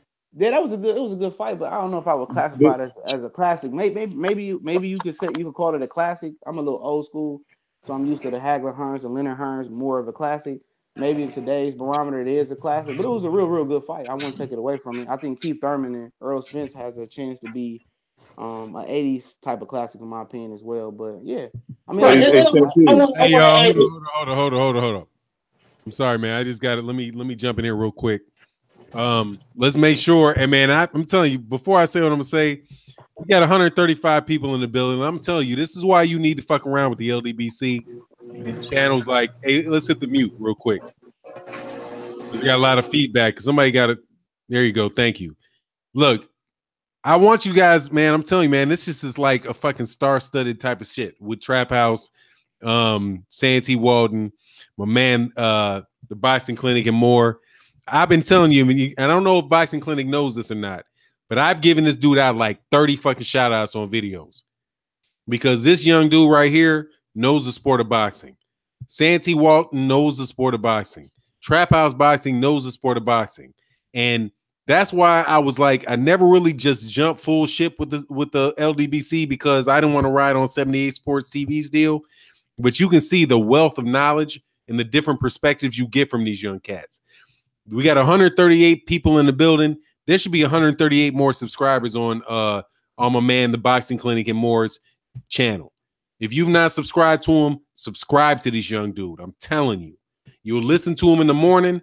You'll hear what he's talking about because this man grinds. I'm going to give you a little commercial, man. I know you ain't asked for this shit, but I'm an old man. I'm not old, but, you know, I'm older than him. And I see this dude get up in the morning. This motherfucker got to be doing this shit at 5 o'clock in the morning. 6, 7, 8 videos a day, dog. He'll hit the point, hit another point, hit another point, hit another point. And the wealth of this dude's knowledge in the sport of boxing should be supported. If y'all ain't subscribed to this cat, the Boxing Clinic and More, y'all need to subscribe to this cat, the Boxing Clinic and More, because we need more media outlets like Santee Walton. We need more media outlets like the Trap House Boxing and the Boxing Clinic and More, and people to subscribe and listen to them and get their numbers up so that other dudes, when they see these fights, can know, if I don't make this fight, damn, I'm going to have a flurry of bullshit on me. Because right now, you got cats like Bob Arum, old school, right? 86 years old. Don King, 86 years old. There's a way that those guys went about their business. And the way that they went about their business is they figure if they can get the Boxing Writers of America, Association of America behind their fighter, that they can sell that fighter. That's why Bob Arum was so insistent upon Lomachenko fighting on May 12th, because that was going to be the weekend in New York that they were going to have the convention for the Boxing Writers Association of America. What Boxing Ego, what Dante's Boxing Nation, with the LWBC, with Santee Walton, Trap House Boxing, Blood Boxing, the Boxing Clinic and More, and these guys are doing is they're giving the fighters who do not get the attention, who do not have that public, have that like marketing mechanism behind them, they're giving them a voice. You're going to get, for your value, which is your time, you're going to get more information, because you got to admit, dog, Santee Walton broke that shit down. Trap House Boxing broke that shit down. The Boxing Clinic and More, dude, and I'm a motherfucker that reads every fucking thing. And this dude is coming out with fucking lawsuits that got settled fucking 5 years ago. Subscribe to these cats. Support these cats, man. You got 140 people in the house. Santee Walton should be wake up tomorrow morning like, damn, how I get 30, 40 extra fucking subscribers? What the fuck I do? You know what I mean? What happened? Just support them, man. I'm sorry to jump in on that shit, but, you know, I ain't really on this shit for the money. I love the sport of boxing. I'm trying to raise money for the stuff when we do that, but y'all definitely have to do that, man.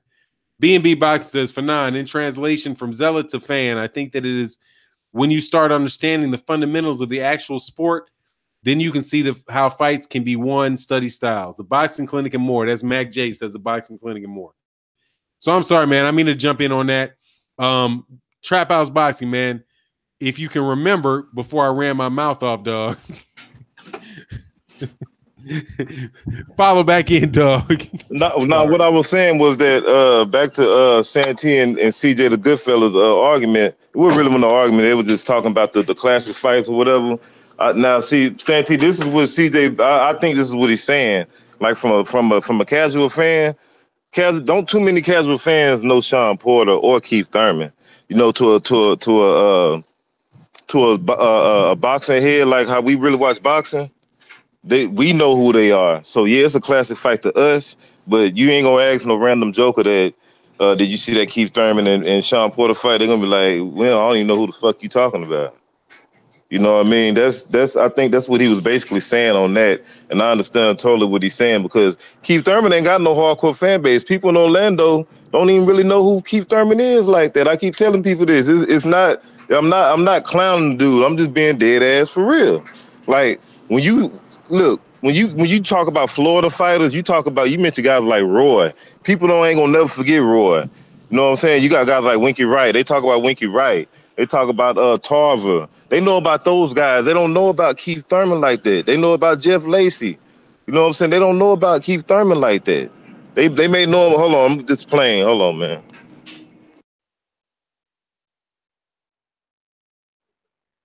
What happened? I think he got interrupted, but yeah, I agree with that. They don't. They don't know him. You know, they don't know him like that, man. You know, that's just that's the truth. I ask people all the time. You talk about they don't know who Keith Thurman is, man. They starting to Deontay Wilder's starting to buzz now.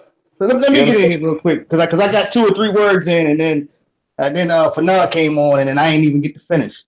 But I understand what the boxing clinic was saying. I get your point, but in the same sense, when some of these fights are declassified the way it is, the same way people have confidence in every last one of our channels and they support what we're doing, they float with that narrative.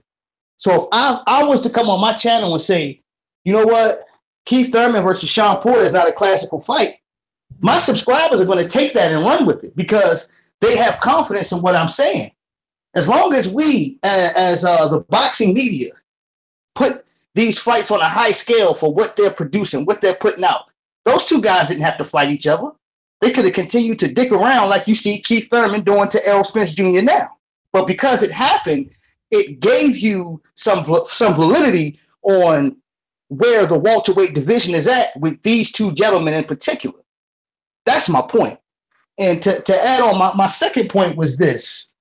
The boxing clinic mentioned he didn't want Deontay Wilder to be in a ring anyway because at this point it feels like he's begging because he came out so many times and asked for this fight.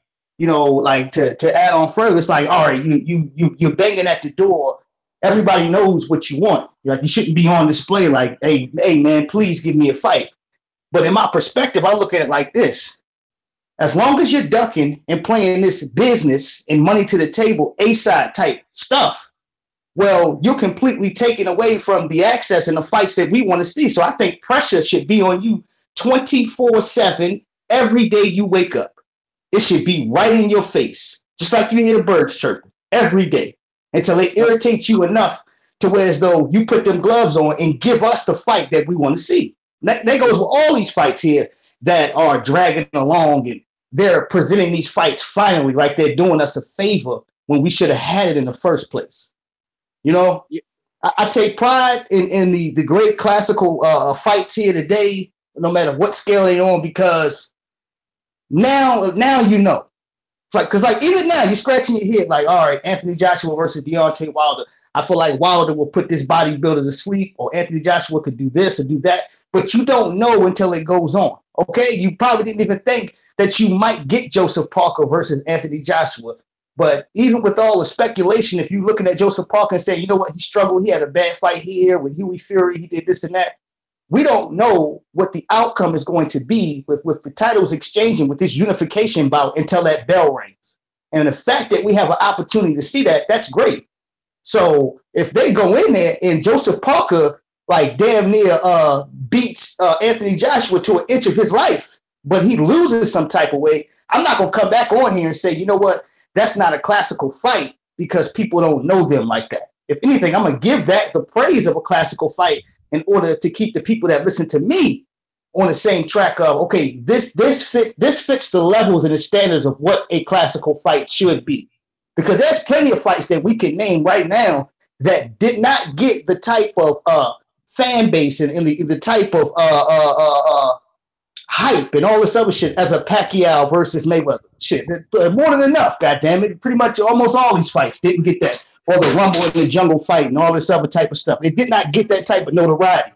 But that does not mean it wasn't classical. To me, the classical fight would be Winky Wright versus Jermaine Taylor. That was that was a bloodbath.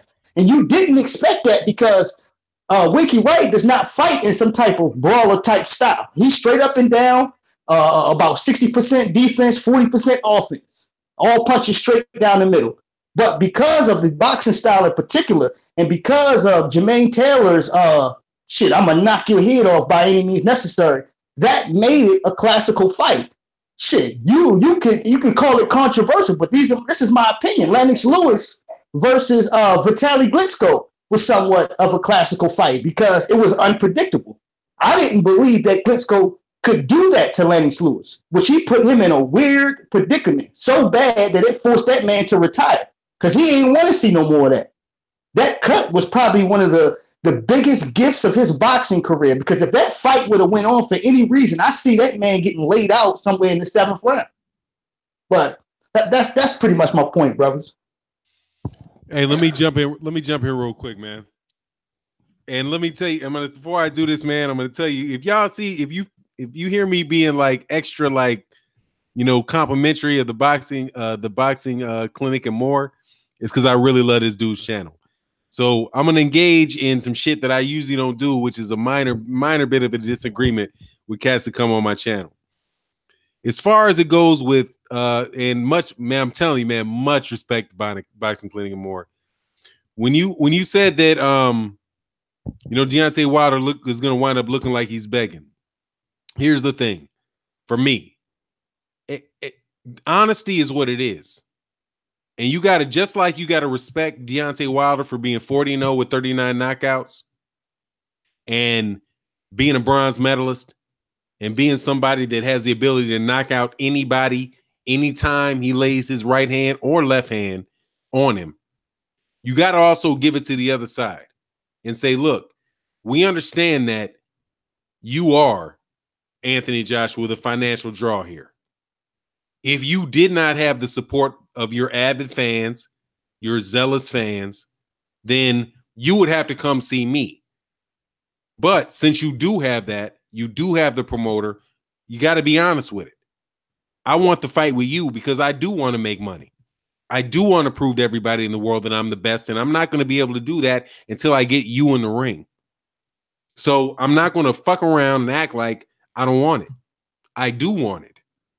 I want to fuck you up because you can't beat me. And that's what he should, that's my opinion of what he should do. Acting like you don't want it ain't going to get it. The pretty girl in the pretty girl in the room, and I mean, you guys can ask this, where's my girl at?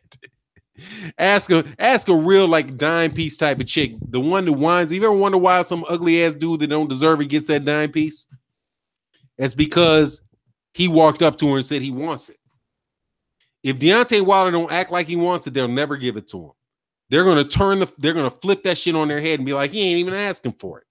He don't want it. He's just some fucking bum, and he'll use all those excuses to keep him from having the fight because they know what he is.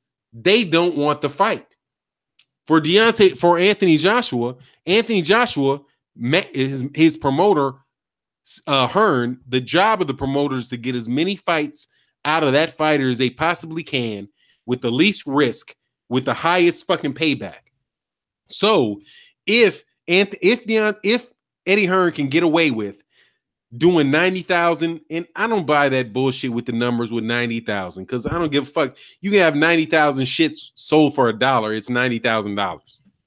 You know what I mean? It's $90,000 if you sell them for $1. You have a $26 million gate being earned off of Canelo Alvarez versus Gennady Golovkin, right? $26 million gate. Just the gate. We won't do the pay-per-view numbers, but just the gate is $26 million over here.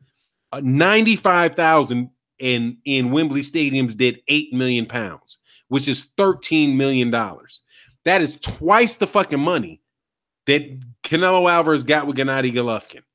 And that's a fact. So if I'm Deontay Wilder, I'm like, look, I'm not going to lie. I want to fight you. And I don't want to fight anybody else but you because you have the money. And I ain't begging for the fucking money. I'm the WBC champion. If you want to prove you're the best, I want to prove I'm the best. And I want to beat your ass for a lot of money. And just be honest with it. And other people could be able to see that. But if he just doesn't get in the dude's face, if he doesn't ask for the pussy, you're not getting the pussy. I mean, I'm sorry. I'm going to delete this anyway. I'll just tell you the truth. I tell my son, if you ain't asking for the coochie, you ain't getting the coochie. They're not just going to throw the shit at you. You got to go get it. And Deontay Wilder got to admit that he is in the situation that he's in. And that is, he's got to go get it. Because the U.S. was what Deontay Wilder is saying is right.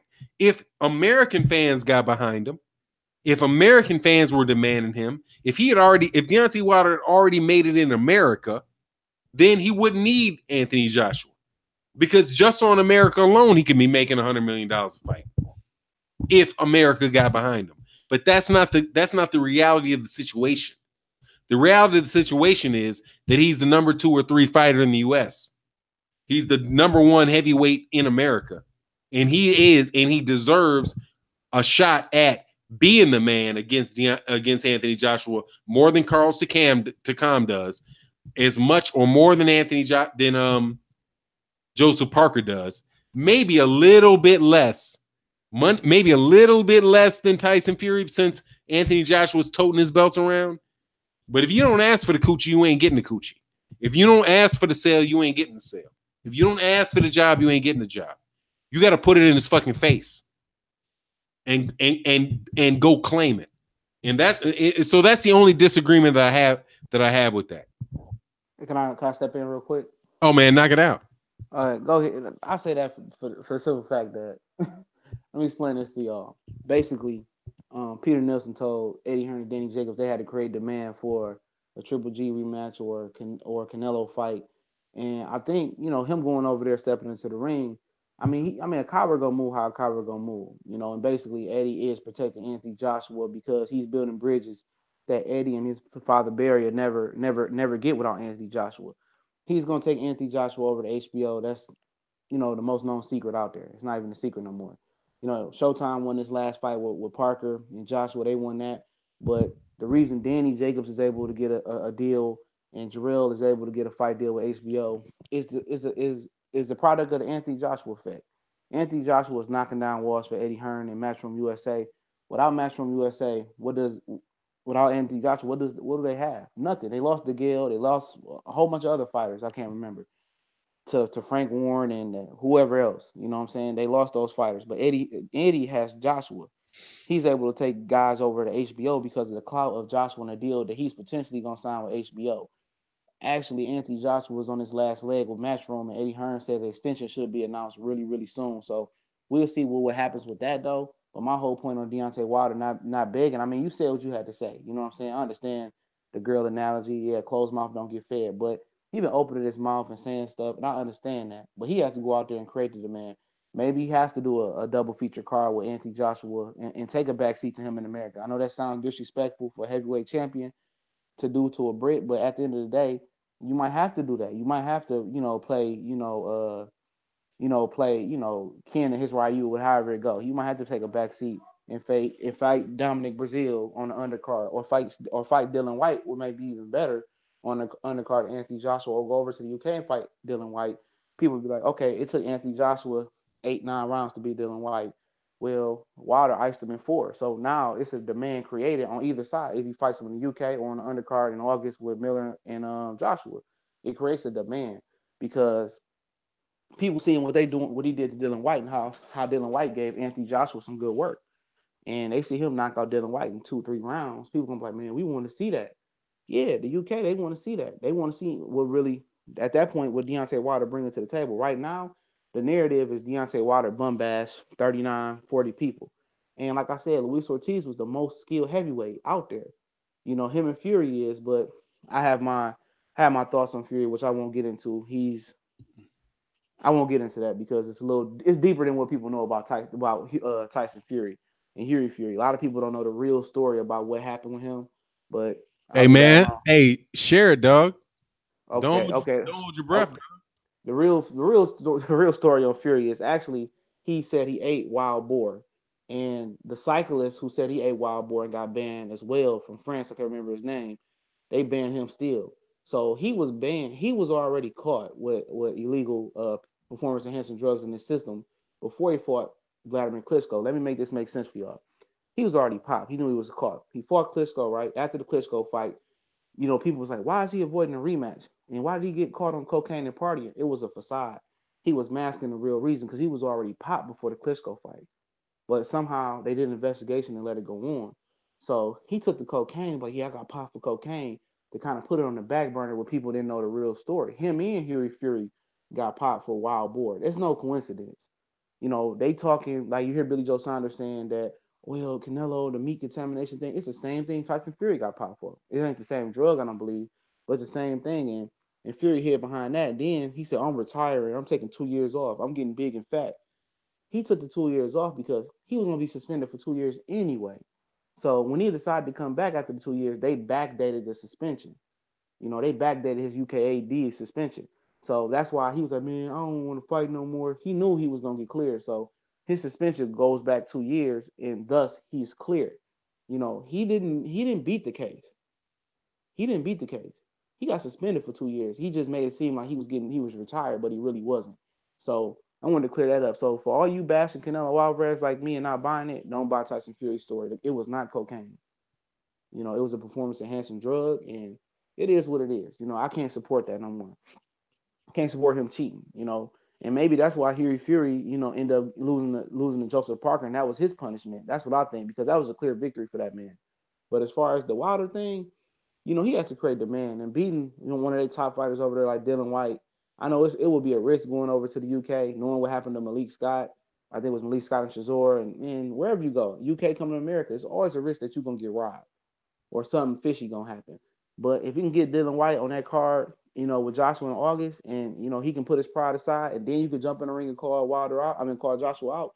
I think that's the better way to go. I don't want to see him completely stop, you know, chastising him and running Wilder down like Briggs did Klitschko. I don't want to see him stop doing that. I wanted him to do that, but I don't think going to the UK, going over there doing it. Now, if he had a fight in the UK or fight a Dylan White on the Joshua card or something like that, then I can see him running down on him. But in this scenario, I mean, you know, Al Heyman did fail him. Let me say that real quick. Al Heyman failed Deontay Wilder. You know, like I said, and Wilder kind of failed himself. He should have delivered Charles Martin to Deontay Wilder. There's a lot of things boxing fans forget. You know, Martin won his championship because of the dude towards ACL or whatever the hell it was. He should have delivered that belt to Wilder, to Charles Martin. Even if Wilder had to fight for free and give him his entire purse just to match what Anthony Joshua was offering him, truly and sincerely, Al Heyman built Anthony Joshua by giving the IBF title. Now, maybe if Wilder had the IBF and WBC, and then Joshua somehow had to fight Luis Ortiz for the WBA and he didn't test positive, or he had to go fight Joseph Parker for the WBO, whoever had the WBO, it would have changed the course of boxing. Wilder would have 2 belts in his possession. Not saying he still would have got 50-50, but 60-40 maybe, 40 to him, 60 to Joshua, and Joshua had to go get his belts the hard way and not be handed to him, then it's different, because the WBA belt was actually supposed to be versus Luis Ortiz and Klitschko, and they made a deal with Luis Ortiz like an idiot, and then Eddie dropped him like a bad habit. It's not that I don't want to see Wilder do his thing, you know, go out there and call out Anthony Joshua, but when a coward or a person is set in their ways, it's nothing going to change. That's my personality. Once I'm set on a decision, I'm set on it. It's nothing that my girlfriend, my mama can do, my brother, nobody, everybody know. When I say I'm doing something and I'm gonna do it that way, you might as well just live with the consequences, because I'm already living with them. You know what I'm saying? If I got to go make an example out of somebody, or I got to do something I got to do that I don't want to do, but I know I got to do it, my mind set on it, it's gonna get complete. And I think that's Anthony Joshua in a coward state of mind, though. He's the coward state of mind. And you know, that was just my piece on that. Oh man, that works for me, man. I got no problem, man. That's a beautiful thing about it, man. You can have your viewpoint as long as it's backed up by, you know, some information. Yours clearly is. I can always live with it, man. What's your thoughts on what my man just said? Damn, you got me saying Southwest bottom line. Santy Walton. It's cool, brother. Shit, I understand. I know you're talking about me. Shit. I understand what you're saying. The abbreviation is Southwest. Right. I'm like, I'm used to Santy Walton. Right. So the abbreviation is the shit. I get it. I completely. What was he saying? He was speaking more so about No, I mean, basically the synopsis of it. What he's, I mean, if I had to summarize what my man said, he's basically like, look, there's some things that Deontay Wilder could have done to make the situation not be like it is. Like have Al Heyman, you know, pay enough money to make sure he got the fight with Charles Martin, so he could have taken it. But, you know, Anthony Joshua's going to act like a fucking coward. He's going to act like he's a coward. So, fuck it. Get on the undercard for him, or co-main event, you know, quote unquote co-main event, and get on the same fight card as Anthony Joshua, and that would do more. That would do more than jumping in the ring with him. Am I summarizing right, Southwest? I mean, excuse me. Boxing Clinic. Boxing Clinic. Is that about right? Repeat that. I'm sorry. I was trying to summarize your shit. Y'all trying to get drinks of water. Yeah, I heard that part. Yeah, I agree. Yeah, I was just trying to summarize. Basically, saying, look, the best at the end result of what you said was Deontay Wilder. It would be better for Deontay Wilder to get in the ring I mean, to have a main event or a undercard fight on the same card with Anthony Joshua and create the fan based on what they're doing in that fight, then it would be for them for Deontay Wilder to jump in the ring with them. Because if Anthony Joshua gonna be a coward, he's gonna be a coward. You know what I mean? Right. I was listening to majority of his talking points. Okay, I got it. Got it? All right. Yeah. My thoughts about that is still like I know you shouldn't have to play second fiddle to Anthony Joshua. Now, if you talk about money and A and B side, I'm not going to argue that. You understand what I'm saying? I'm going to say, you know what? Deontay Wilder should take the less bulk of the money, whatever the case is, because he already said that himself. Look, you can give me what you want to give me as long as you're prepared to take that in the rematch, which I'm cool with that. But pencil top Dillian White to give him an opportunity. This was it. This was the dangerous fight that he was supposed to take in order to prove that he belonged here. This was it, you know. And he went through everything, probably all the ups and downs and some of the most drastic circumstances possible in this last fight he took. From coming in there with a cold. From dropping him in the 5th round, from getting stumbled in the 7th and getting hit with hard shots in the 8th round and having to be able to come back to get on your feet, from putting him to sleep in the 10th round. All of this shit, that's enough, man. It's enough. From having to deal with fat, funky guys like Big Baby Miller, man, he's just a prone hater, listening to his mouth, and you prepared to fight his leftovers, do a part. And you already fought Gerald Washington, another one of his leftovers, fresh after he beat him. Like, I feel like, you know what? That's enough, man. If every man bends down to his knees when you were in front of a grease ball like Eddie Hearns, this shit gonna be a lot more fucked up than it already is. And it's pretty fucked up right now, man. Very fucked up. Because at this point, everybody knows what's waiting is an undisputed champion at the heavyweight division. I don't care if it's Joseph Parker or Anthony Joshua. You know, one of them is going to come out to smoke with 3 belts.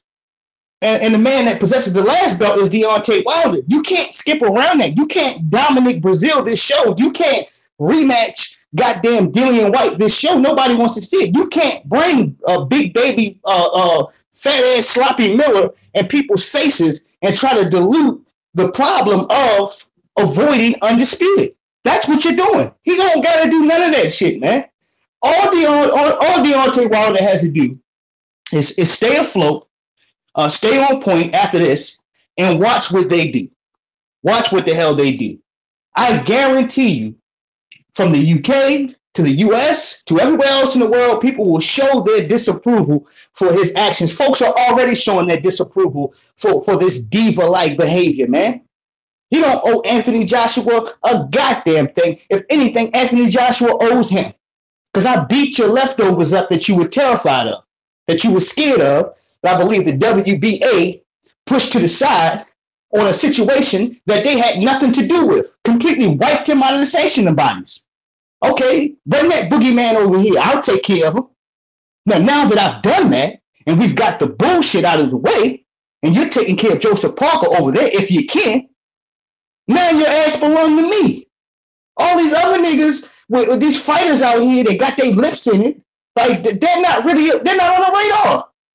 The sad part about it is a lot of us already know that Jarrell Big Baby Miller, he can't really fight. He has no action-packed style like that draws you in. The most biggest quality you can see about him is his mouthpiece, but they're already talking about an 80% chance and the debut of Anthony Joshua and him fighting Big Baby Miller. Big Baby Miller talking about how Deontay Wilder doesn't deserve it. Well, how do you deserve a shot over him and you don't even have a belt to come to the table with? Nigga, get to the back of the line, man. Next to the members only jacket. Get all the way back to the line, man, and keep your mouth shut until we finish talking, man. Hey, Santee, did you say next to the members only jacket? Next to the members only jacket with the dust on it, right? The leather joint, right? Yeah, stop it. Tell him, like, please cut it out, man. I'm sick and tired, man, of this. It has to be so difficult for a man that is honorable, for a man that is actually doing what the fight fans want him to do, the people's champ, to have to go through hell of hot water after he already been through hell of hot water. And then I got to do it again to satisfy some scared motherfuckers that never wanted smoke in the first place. You never wanted any problems in the first place. But since you're running your mouth and you're talking like you're this guy, you know, and Fair Shake said it the best, man. I love the brother Fair Shake boxing. He said some people, like, they have no business touching certain amounts of money. I'm paraphrasing. You know, they shouldn't be around large amounts of money because pussy-like behavior starts to seep out. Shit that they never originally would have. They would never present themselves like that originally when they were just struggling, coming up, and just making enough money to pay their bills. They was never talking like that. You put a couple $1 million in their hands, and now all of a sudden you drinking motherfucking Sprite soda with your pinky up, and you looking down at folks that pretty much is going to make your career a whole from a unique superstar type fight, a highlight fight. Everybody needs it. It's not Glitz-Go. People will always point to that being a senior citizen on his way out. They got beat before you beat him. Okay? The fight for his career, you know, Sugar Ray Leonard needed Thomas the Hitman Hearns, or he needed Marvin Hagler. Muhammad Ali needed Joe Frazier. Mayweather needed Pacquiao. For his career as a young man, it's great that he's doing it now while he's young. It's Deontay Wilder. This is your guy. So don't act scared. Don't play the game. Don't treat us like insult our intelligence and say, oh, Dillian White, oh, you got to get in here with pencil top. Fuck Dillian White, man. I'm going to say fuck Dillian White.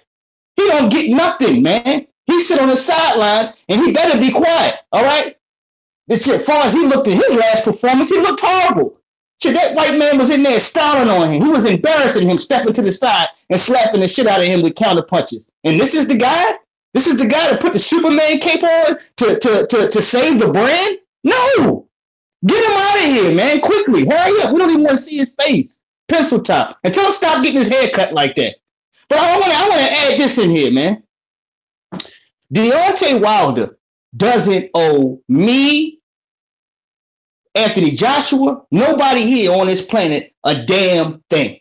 He's given us his word, and he has displayed a true champion and a man, and that's all the hell he has to be as the heavyweight champion of the world, to conduct himself like a fucking man. So say killer. Santee Walden. Damn, dog, that's why I invited you, dog. I love that shit. Hey, can I say some rebuttal real quick to him? Hey, hold on. Let me hold up, my man. Trap. Oh, for sure. I'm damn sure get to you, my man. Trap House, man. What's your thoughts, man? I want my man Trap House not letting him get his 2 cents in. After that, for sure, CJ, we gonna get to you. All right, my thoughts, man. I ain't gonna be that long though, man. But my whole thoughts on it is this, man. I do want Wilder to go in that ring, and I want him to put the final stamp on the bitch nigga. If when he go over there and he step in that ring, and if he don't make his decision on whether he gonna fight him next or, and then I'm gonna say this: the only way, and this Deontay Wilder even said this: the only way we want to see Dillian White is if he put in the contract AJ is next. And if I was Deontay Wilder, I'd be like, and if I fight Dillian White, and you on the, so I get here echo in the background.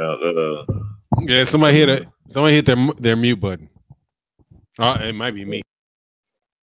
But the only way we fight Dillian White is if you put AJ in the contract, and AJ, you can't fight nobody until after me and Dillian White fight. Then to guarantee me and you fight next.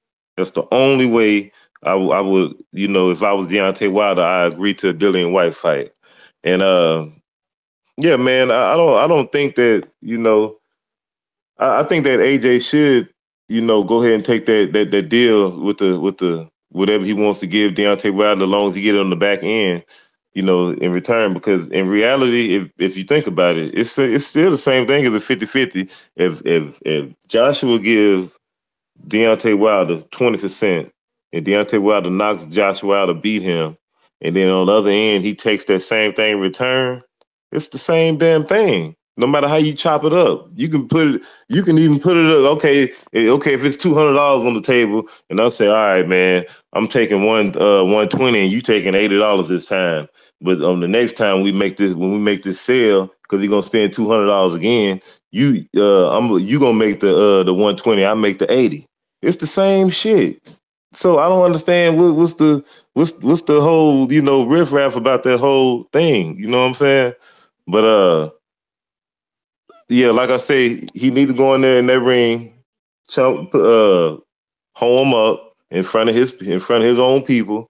And if they still cape for AJ on this, hey man, just let him be the hoe that he is, man. And just Deontay Wilder, just go on with your career.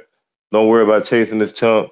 This and if people are cool with seeing him being a coward, hey man, I don't know what to say, man. I don't know what other way you could see that this dude is scared. If it's money, just say it's money, dog. People understand that. We get it, but at the end of the day, it ain't like this dude is a goddamn prospect or contender. This is a champion. We want to see undisputed. And far as Tyson Fury to me, that's his own damn fault. He the one fell off and got caught with PEDs and whatever, all this little story. That's his fault, bro. I don't feel like nobody owed Tyson Fury shit because he shouldn't have fucked up. He dropped the ball. He's supposed to have been the guy Wilder's supposed to be fighting anyway. We were, this Anthony Joshua thing is just on the humbug. But we ain't gonna get on the if was a fifth and all that. But it's reality. But that's pretty much my whole thing on that, man. I just think that Wilder need to go ahead and put the final official stamp on the bitch nigga. And like I said, if you don't bite on it, then the hell with him, man. I'm done. CJ, go ahead, man. Yeah, CJ what's going on? Goodfellow, you there? Yeah, we back. We back. All right, man. Let it roll, man. Y'all can hear me? For sure, 100%. All right, cool. I'm Hey, turn your volume up if you can, though. Up. Let me see what's going on. Hey, just a second Yeah, while you turn that volume up. Yeah, there we go. You got it? All right. Yeah, hopefully it turned up there. Yeah, the thing about Dylan White is that he's gonna be the mandatory. That's what some people just don't look at the rankings like that, but he's gonna be the mandatory. Brazil is the second mandatory right now. So eventually they're gonna have to cross that bridge, but obviously if he goes to purse bid, would Wilder get like 70% of the purse, 80% of the purse, and the rest will go to Dylan White. So I mean, it's a $4.5 million offer for him to go over there. And I understand that people, like, oh, Dylan White don't earn it, he don't deserve it, and he could very well lose on HBO. Was it March 25th this weekend or next weekend? Versus Lucas Brown, because he looked horrible ever since he got pieced up by Joshua. He had a lot of heart. He injured his shoulder and stuff of that nature. I'm not big on him, but I just think he could be the final ingredient. If it's fighting on Joshua undercards, it's fighting on the UK. And UK fans, they not stupid. They might be a little bit biased, but guess what? They some of the most knowledgeable boxing fans that I come across. And if Wilder's able to knock out White, whichever way he wants to do it, whatever, UK or America, they're gonna put pressure on Joshua to fight him. Trust me. They not. It's more the Americans that's going against Wilder than it is the UK guys. You don't see a lot of UK guys bashing Wilder like that. Most of the people that I come across, I want to see the fight. I want to see it. And Dylan White will be the final stamp of approval as well. Especially if they're on the same card. He knocks out Dylan White. And then, we already know Fat Cheeseburger Miller ain't going to do nothing. He a PED offender, too. A lot of people don't know that. See, it's easy. I mean, it's easy to hearsay. Once you start reading into these guys, he a PED offender. He used to be a kickboxer. He failed the performance-enhancing drug test. Then he came up with some sorry excuse. But, yeah, once Joshua get done with him, then you jump in the ring in America and punk him out and smoke him out in America. I think that'll be a cherry on top. It really, really would. But what they trying to do, like Santi was saying, he said, Wilder did everything he supposed to. Exactly. He had his Joshua Klitschko with Luis Ortiz type of fight. I definitely agree with everything he's saying. But at the end of the day, you playing with some fuck niggas and Hearn and Joshua. That's what you playing with. So you got to do exactly what you need to do by the book or by what I'm saying. And it'll happen. But it's a sad situation, though. It's more It's more just Joshua, hiding behind Hearn right now, and them getting business options and business decisions that can be made through him. But yeah, Dylan White could be the key to getting that fight though. But like JB said, when they came over talking about Joshua and Wilder and the contract and stuff, it was all about Dylan White, according to Wilder. They said they didn't want to talk nothing about Joshua. He said, if you want me to fight Dylan White, put Joshua in the contract. They said no.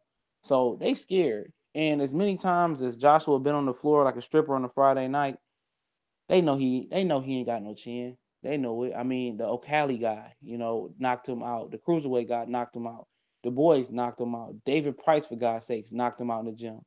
So they know it's just a matter of time. They just trying to juice my man's out until he get exposed, because you can't be in this division without a chin. Let's keep it real. Look at Seth Mitchell. Y'all remember him? Old football player, had all the skill in the world for heavyweight.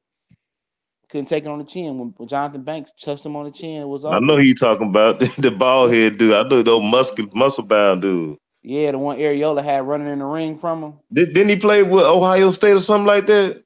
He played at Michigan State. Michigan State, yeah, I remember. Yep. Yeah, he got the Areola made him run around the ring. Go back and watch that fight with Areola and Seth Mitchell. He had a lot of skill, man. And then when Areola hit him, he got the running around the ring. I swear to God, I never seen nobody run around the ring like him, especially a heavyweight. But he had all the skill. He didn't have a jaw, But Anthony Joshua was able to hide behind that muscle and that size. But I'm gonna tell you this, man. That I'm not mean to cut you off, but that Ortiz fight spooked AJ. I'm telling you, it spooked him. Oh yeah, it did. Like for real. A lot. Ortiz and Tyson Fury is the only real skillful heavyweights. When I say skillful, like IQ, and they actually could take away your best asset. And Ortiz did everything to take away Deontay Wilder's right hand, and then he got chopped up by an uppercut that finally did it though. He got chopped up by an uppercut, and then the right hand still eventually landed. He did everything, schematically right to avoid that right hand. And guess what? He still got touched. When he got touched, drool started coming out his mouth. He was drooling like a baby. But the sad thing is that these wasn't even the concussive touches that he was touched with. He was getting hit with grazing blows. Yes, that is true. The only one that kind of really, really landed maybe was the uppercut, but that was a grazing blow too. Oh, okay. That really didn't land like it was supposed to land. It kind of brushed across his mouth and his cheek. Like those punches that, like, he was 214 pounds. Do people know how much that dude weighed when coming in? 214. With a weak immune system. 214 versus a guy that probably came in about 240, 250. Golly, and he put him down like that. Joshua don't want no smoke, man. He don't want no smoke. I can see him winning the fight though, because he is a heavyweight. But I'm in on this. People look at Joshua and look at Wilder, but Wilder's sloppy. So Joshua is below basic. He does nothing phenomenal in the ring. He don't move his head. He's slow. He's sluggish. He just got size where he can cut the ring off because he's so wide, and then he just come downhill punching. And most guys don't think of, most heavyweights don't move their head. They just stay stationary and just cover up until, ultimately he give you that judgment day with that punch. He ain't nothing special neither. He ain't special. He ain't got quick hands or quick feet. He just big. And now people know they can touch him on the jaw. It's over with. And then also, before I switch it back over to Fanon, I want y'all to know that Marcus Brown and Sergey Kovalev is done for HBO. It's no date. Yeah, it's no date set, but Marcus Brown trying to step up. And I mean, I got my thoughts on that fight, but I just let y'all know that it's a done deal. It's just you got to get a date, and Bivol will probably be on the undercard.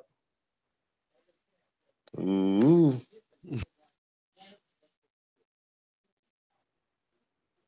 Yeah, Bivol will be on Bivol, the baddest dude at 175. I got to co-sign the homie real quick.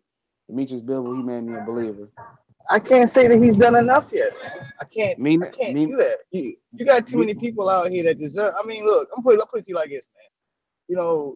When you have folks like Badu Jack, man, even the Adonis Stevenson or what have you, however you want to judge these Hey, guys. Trap House, I got to walk out of center. You got it? Oh, man, no doubt. We got this, man. You just do your thing. All right, man. Thanks. Hey, man, this is love having all these damn knowledgeable boxing cats on the channel. I can just walk out the room, and I'm about to. Yes, sir. Do your 78 thing, man. And Bivol is a great fighter. I love his boxing style. He's going to be trouble for the same two fighters that I named. But what I really want to do as far as to put something on this is you can't allow these East European fighters to keep coming in here by HBO and giving them a stamp because he put something on Sullivan Barrera's ass. Sullivan Barrera's a good fighter. That's a good win, man. I ain't taking nothing away from him in the way that he won. Just walked the man down and beat him down the whole fight. But my point is this: I want to see him flourish. I want to see the brother blossom. And before I get to a point where I don't like him, because you got some people trying to bandwagon him, I don't mean you, Boxing Clinic, not at all. But you got other folks that want to cater and bandwagon this guy because they have their own personal feelings towards some of these black fighters out here. I just want him to get that opportunity to blossom and to do his own thing without the extra hype. Because what's going to end up happening is what happens to so many other fighters out here year to date. They put too much responsibilities and pressures on a man before he's ready. They end up sticking him in a fight where they feel they have all the confidence in the world in the man. He ends up getting stopped, and his spirit ends up getting broken. And we miss out on other good fights that we could have potentially had with Bivol due to the overall the hungers of some of these casual boxing fans that don't know no better. But yeah, that's pretty much my stamp on it. I like Bivol's style, man. I think he's a great fighter. He's gonna do well at 175. Yeah, I like him too. I like him too, but I'd say if he beat Barrera, as impressively, I had to give it to him. It's two guys that I think I gave it to at a young stage. It's three at a young stage. Once Lomachenko beat, once he lost to Salido, I seen in that fight that I seen what I need to see. I knew he would go on to beat Gary Russell, and I took a lot of slack on that. Hey, fellas. Go ahead. I'm on my way to the movies with my old lady, man. So tell boxing tell Fanon International, man, that I appreciate attending. I appreciate being here. Appreciate you, Boxing Clinic. I appreciate Trap House Boxing. Shout out to the LDBC, man. And I will be back with you guys soon, man. Much love. Yeah, for sure, man. Much love, man. So it was a pleasure. But yeah, man.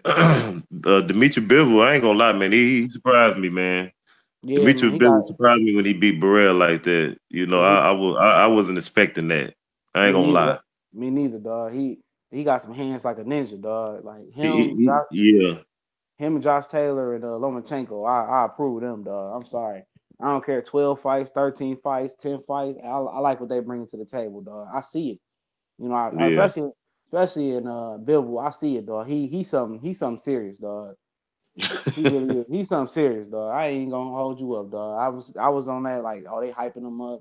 Here another Euro bum coming over, and I seen it with my own eyes. I went back and found that fight, man. Barrera. I ain't never seen Barrera gunshot like that. He was every time he touched him, he was doing the P Diddy Harlem Shake. But, and he wasn't loading up. He was just touching him. He was just hitting him with consistent, steady power. Basic, good shots. He wasn't just loading up. He was hitting them with combinations. A lot of the shots he was throwing was landing. He was like if he threw like a 5-punch combination, he was landing 2 to 3 of them punches on Barrera every time, and it was taking a toll on him. It was just. I was really surprised, dog. And Barrera was he was missing a lot. He was missing a lot in that fight, bro. And that took a lot up out of him too. Yeah, when you miss, especially when you loading up and missing, you desperate. It take a lot of energy out of you. And but with what he was talking about as far as like, with Stevenson and Jack, I mean, Jack looked like hella small versus what's old boy named Nathan Cleverly. Even though Cleverly looked a little bit sloppy, he just looked real small. And I look forward to him fighting Stevenson.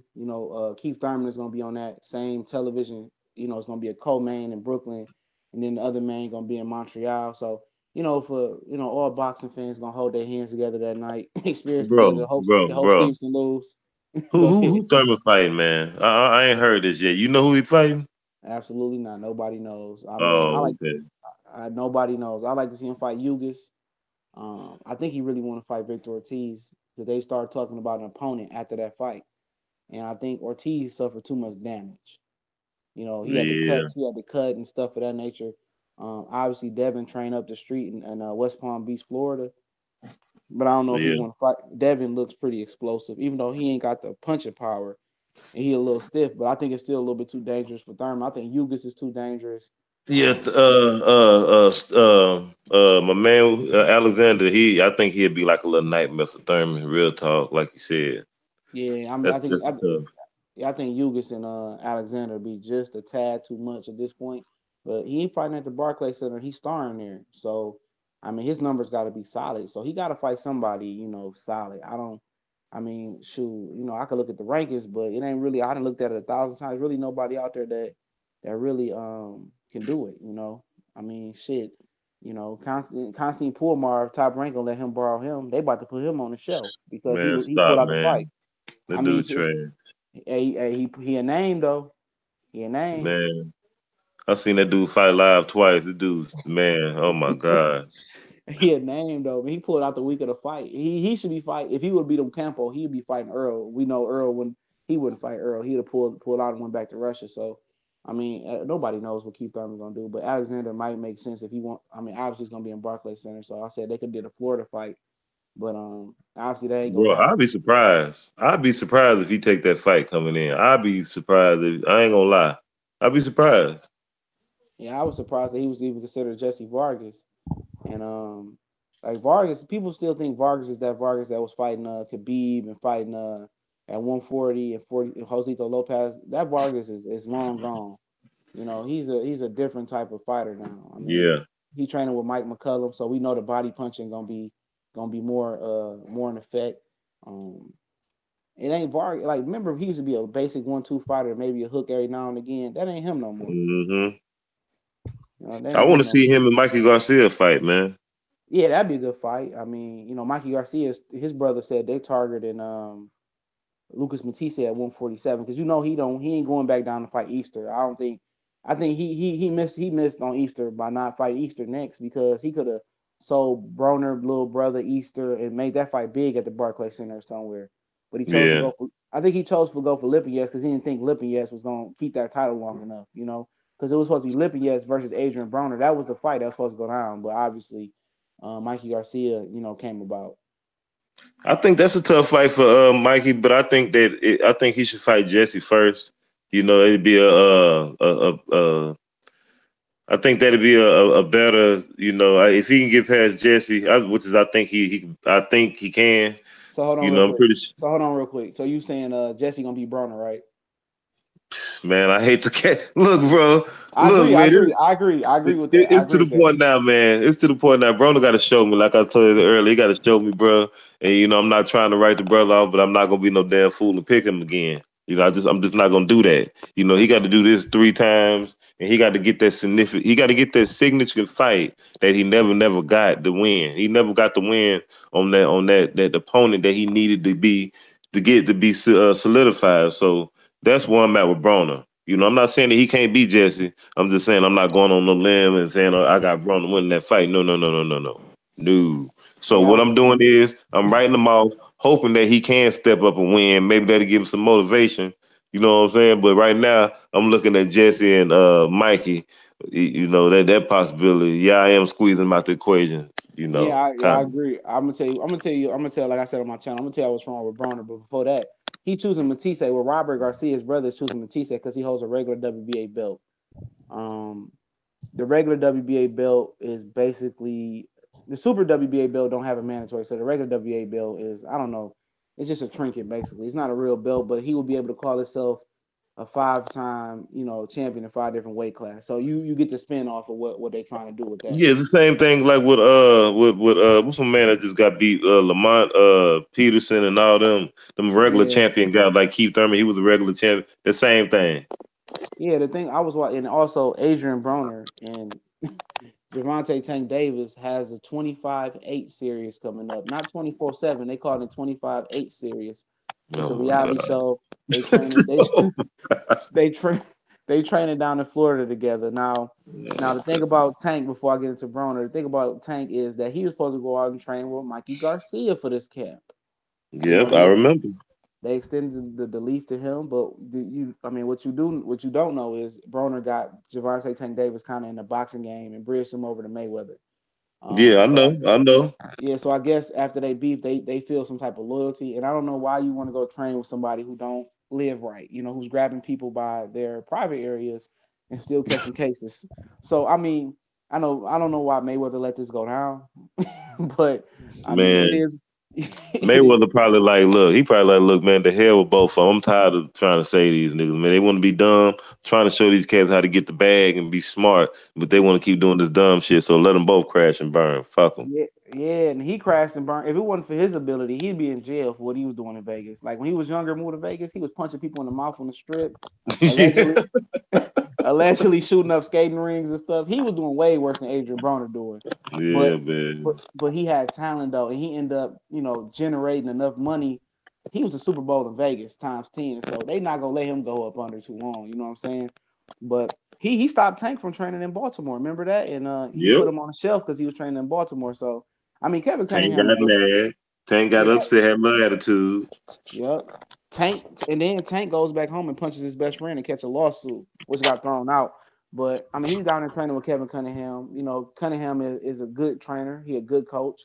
Um, he a good guy. He was an ex-cop. He moved his whole thing from St. Louis. He moved Vine and Devin and Broner down in West Palm Beach, Florida. And hopefully it works out for him. But at the same time, for Devin, I mean for Broner is people say, oh, he's not focused, he's not this. Well, shit, Floyd was never focused for a fight, beating baby mamas and punching people and punching people on the strip and stuff of that nature. I mean, shoot, look at Dante Stallworth. Remember he killed the man in Florida. Leonard Little, people forget before Roger Goodell came to the NFL. He killed somebody in a drunk driving incident, and he still played with that on his mind. So there's plenty of people who go. Tommy Hearn before he fought Hagler was on the strip shooting dice.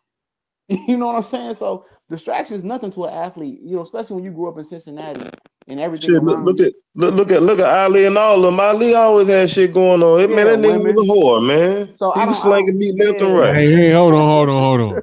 Hey, this is the Pro Ali channel, dog. Don't bring up them broads with Ali. But shoot, you can Man, say that look, man, about. I love Ali to I'm death, just, bro. I done did my study on Ali, hey, man. Look, dog. man. That Hey, dude you had can, a whole floor. That dude had yeah, a whole floor on the what is it?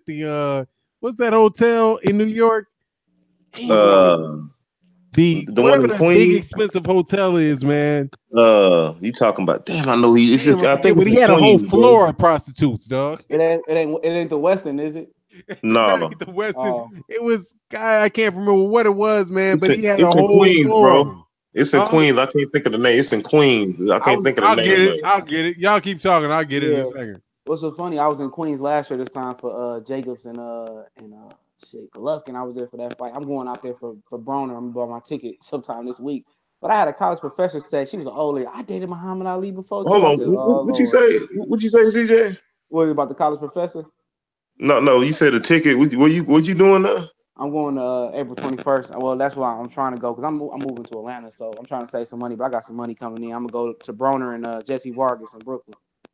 I'm gonna go out there and catch that fight. I think it's a good card with Charlo on there and Tank. I think it'll be a good card, so I'm gonna go out there. But Yeah, that's worth it. That's worth it. That's worth it. yeah, I wasn't gonna go out there before. I was gonna go to the Crawford thing, but I'm glad I didn't buy my ticket because they didn't do the fight on the day, and I'd have been stuck. But the thing about Broner is, to get back on topic, Broner issue is this, man. It's not what's going on outside the ring, and it's the fact that they got him fighting a style that's not him.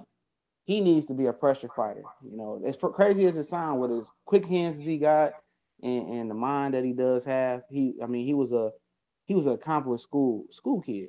I think I read reading that they sent him up to Michigan Tech at 16 years old. That's North Michigan. Ain't shit going on there, but he got sent back home. You probably can guess why, for immaturity. At 16 years old, he had completed high school good enough to go to college. So this dude ain't an idiot. He might portray being an ignorant, idiot, but he ain't an idiot. He came from a two-parent household. So the distractions that he dealt with Cincinnati, walking outside, you can die any given second, that ain't nothing to him. That's what he used to. He fighting the wrong fight. He needs to be a pressure fighter. Real talk. He needs to be a pressure fighter. He needs to put his earmuffs on and go downhill and attack. He a good body puncher, good uppercut, good jab, good left hook. He got all the makings for a good pressure fighter. It's just that he has to learn to cut the ring off. And when Broner's at his most effective is when he losing the fight or coming down and stretching the fight. and he be aggressive and he go for broke. He got the good enough chin to do it. You know, he should get with somebody like Derrick James and really perfect that Earl Spence style. And I guarantee you, Broner would. He will never live up to the prophecy of being the next Floyd Mayweather, but I guarantee you he will finish with a strong, lavish career and a real lucrative career. But if he keep trying to be a boxer, puncher, counter puncher, and shoulder roll, it won't work for him because that's not him. Yeah, I agree. I know that Broner he's not no idiot. He just act like an idiot. He don't talk like one a lot of times. He just act like one. No, man, I'm kind of with you on that, man. But you know, it is what it is, man. He is what he is, man. And you get up towards 30 years old, you know, you kind of stuck, man. Unless you can make him. I mean, Marco Antonio Barrera made a change, so maybe he can make a change. But like I'm with Trap House on that, man. He gonna have to win a couple fights before I believe him. And Jesse Vargas, I mean, I got Jesse Vargas winning that fight, man. We all do. I mean, honestly, man, the boxing, CJ, man, it's like Cass asked me, I'll be doing live streaming. Cass asked me what I think about, you know, would Adrien Broner beat this guy or that guy, and I keep getting stuck. Like, damn, no, I pick the other dude. I mean, just name the other dude. It's at that point for me, man, because the book's out on him. And if you know that some cat, you know, that as long as somebody knows that they can let their hands go, that they're going to win because the other guy's going to shell up, it's hard to pick. It's hard to pick for him, man. Yeah, oh, Waldorf Astoria. Sanctions to court said the Waldorf Astoria. Yep, that's what it is. That's what it is, bro. Hey, I'm from Chicago, man. Let me tell you, man, for real. This is my. I mean, I'm not going to keep. Hold on, you say from Chicago? Yeah, I'm from Chicago.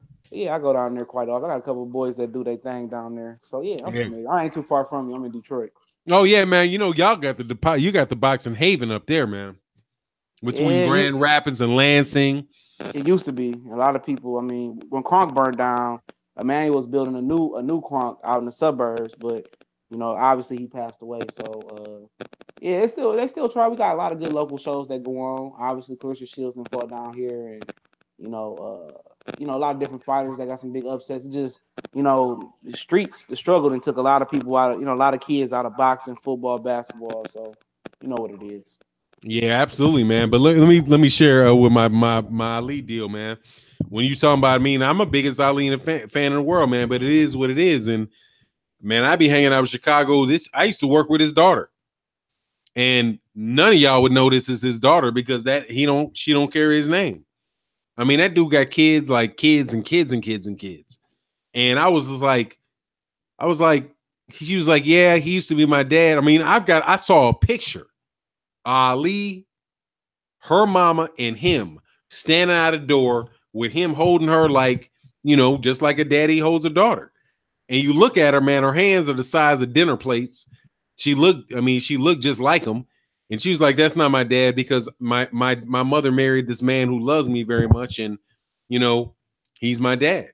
And I was like, are you saying it's your dad or you're not your dad? He's like, he's not my dad is my dad. But, you know, until Ali got sick, he took care of me and they took care of me.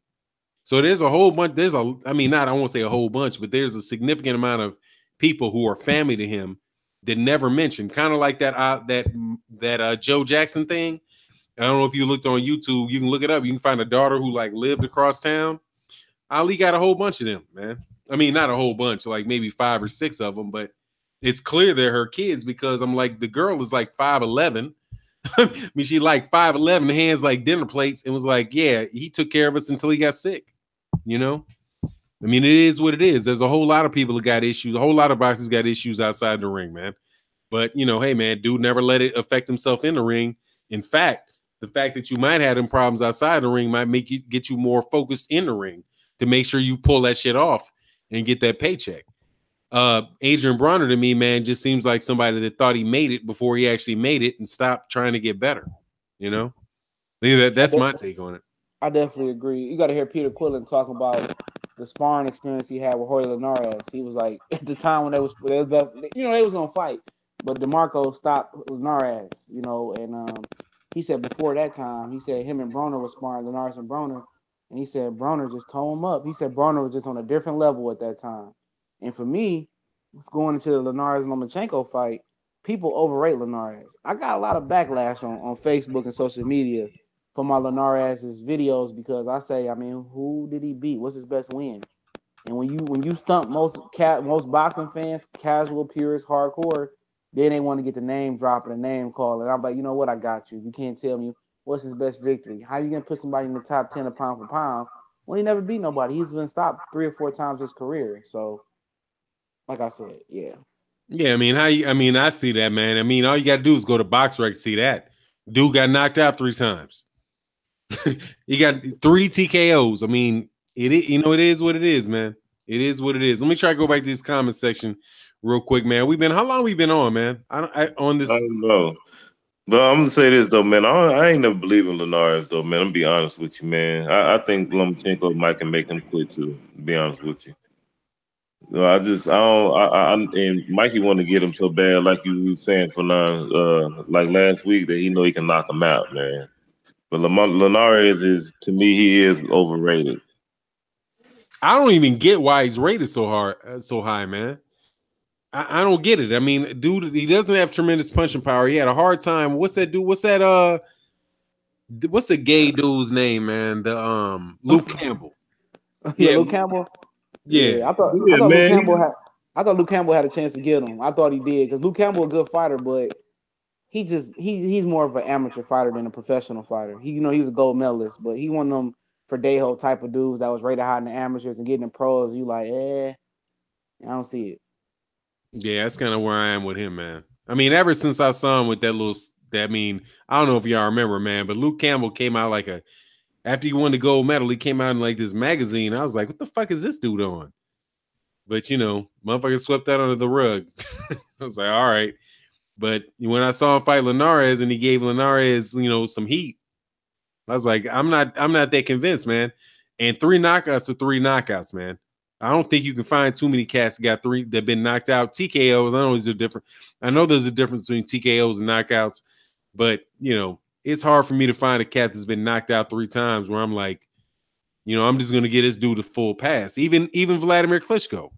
I'm like, look, man, this dude got knocked out by what? Layman Brewster and Corey. Well, Corey Sanders could pop though.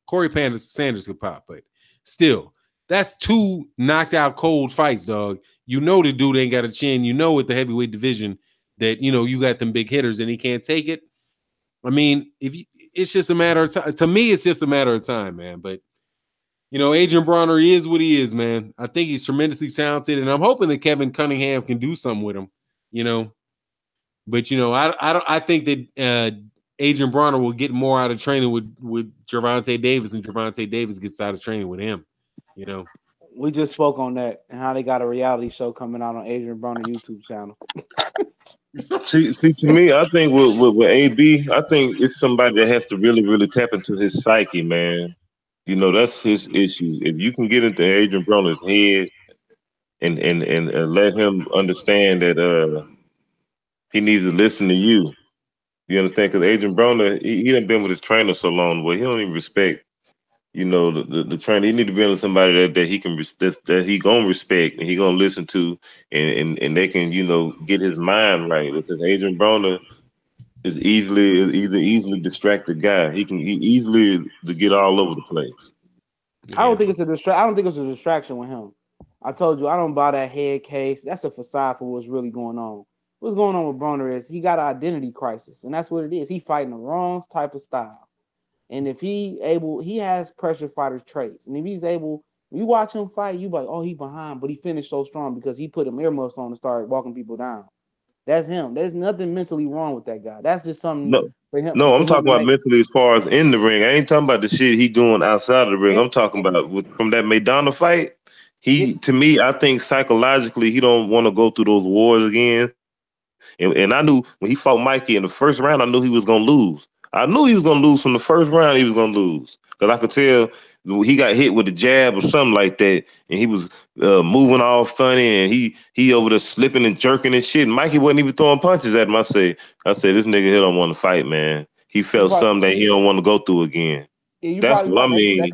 That could be it, but I really don't think that's. I just think the dude is fighting the wrong fight mentally. Yeah, in the ring he does have some maybe the Madonna thing did damage him. But guess what? He hopped back in the ring with Sean Porter. He hopped back in the ring with Mikey Garcia. He kept competing, you know? He kept competing. I don't think one thing we can say about Adrien Broner is that he never ducked nobody. We all can agree on that. He sought after the best fights. When Al Heyman said, "Oh no, you don't go fight Madonna," he still went to go do it. Even though it was him believing his own hype, he ain't a ducker though. We could get at the Broner, but at the end of the day, you know, you said the first round you knew he was gonna lose to Mikey Garcia. I knew the first day they was talking about that fight, he was gonna lose that fight. Because Mikey Garcia is too fundamentally sound and too technical for a guy like Adrien Broner. Now, if you start talking about Mikey Garcia, you know, versus some other guys at 140 and 147, he ain't impressed me. A lot of people get mad. He ain't impressed me at 140. You know, it's just me. But that's me. Hey, man, the Cali Enigma, shout out, man. He said Linares is overrated. You know that Lomachenko dominates him. This is going to be viewed as the greatest victory ever by Raphael, Dan Raphael, and Lampley. Yeah, man, for sure, man. But, you know, man, they selling it, man. They're selling it, man. I got that. Hey, question, though, the Boxing Clinic. Man, how do you see, in Trap House 2, how do you see Mikey Garcia versus, you know, the top welterweights? Or no, fuck that. Regis, poor Gray. Well, I heard somebody put it wrong in my comment section that Regis Progress said 18 months. I ain't seen that, so I ain't gonna even comment on that because I don't believe Progress is gonna be making 140 in 18 months. I think he's gonna potentially move up and maybe face an Omar Figueroa or Earl Spence, but I don't like his chances at all versus a Progress. And I believe JB probably gonna be with me on this one. I think Josh Taylor whoop him. I just think that Mikey is just too slow, too small for 140. He's very technical. I like his footwork, and I knew he's gonna be Lipinets. I told people Lipinets is gonna be a tough fight for Mikey. You know why? Everybody laughed at me, but I told you guys at the end of the day, Mikey's feet was too good. Lipinets' feet was trash. It was all over the place. But as far as Mikey versus Relic, I haven't really watched that guy fight like that. I watched him beat down Bartholomew the first time. I didn't watch the second one, but I think he beat Hooker. You know, Hooker's training with Terrence Crawford team now. I think he would beat the Hooker Flanagan winner. But as far as Regis, I just seen when he kind of, you know, threw the white flag versus Orlando Salido. You know, if Regis progress, and he's a very athletic, explosive boxer, I just see Regis taking him out to the woodshed and beating his hindside down. He'll knock out Mikey Garcia, in my opinion. People laugh at me. Josh Taylor will beat the shit out of Mikey Garcia too. So I rate him number 3. I just don't like his size.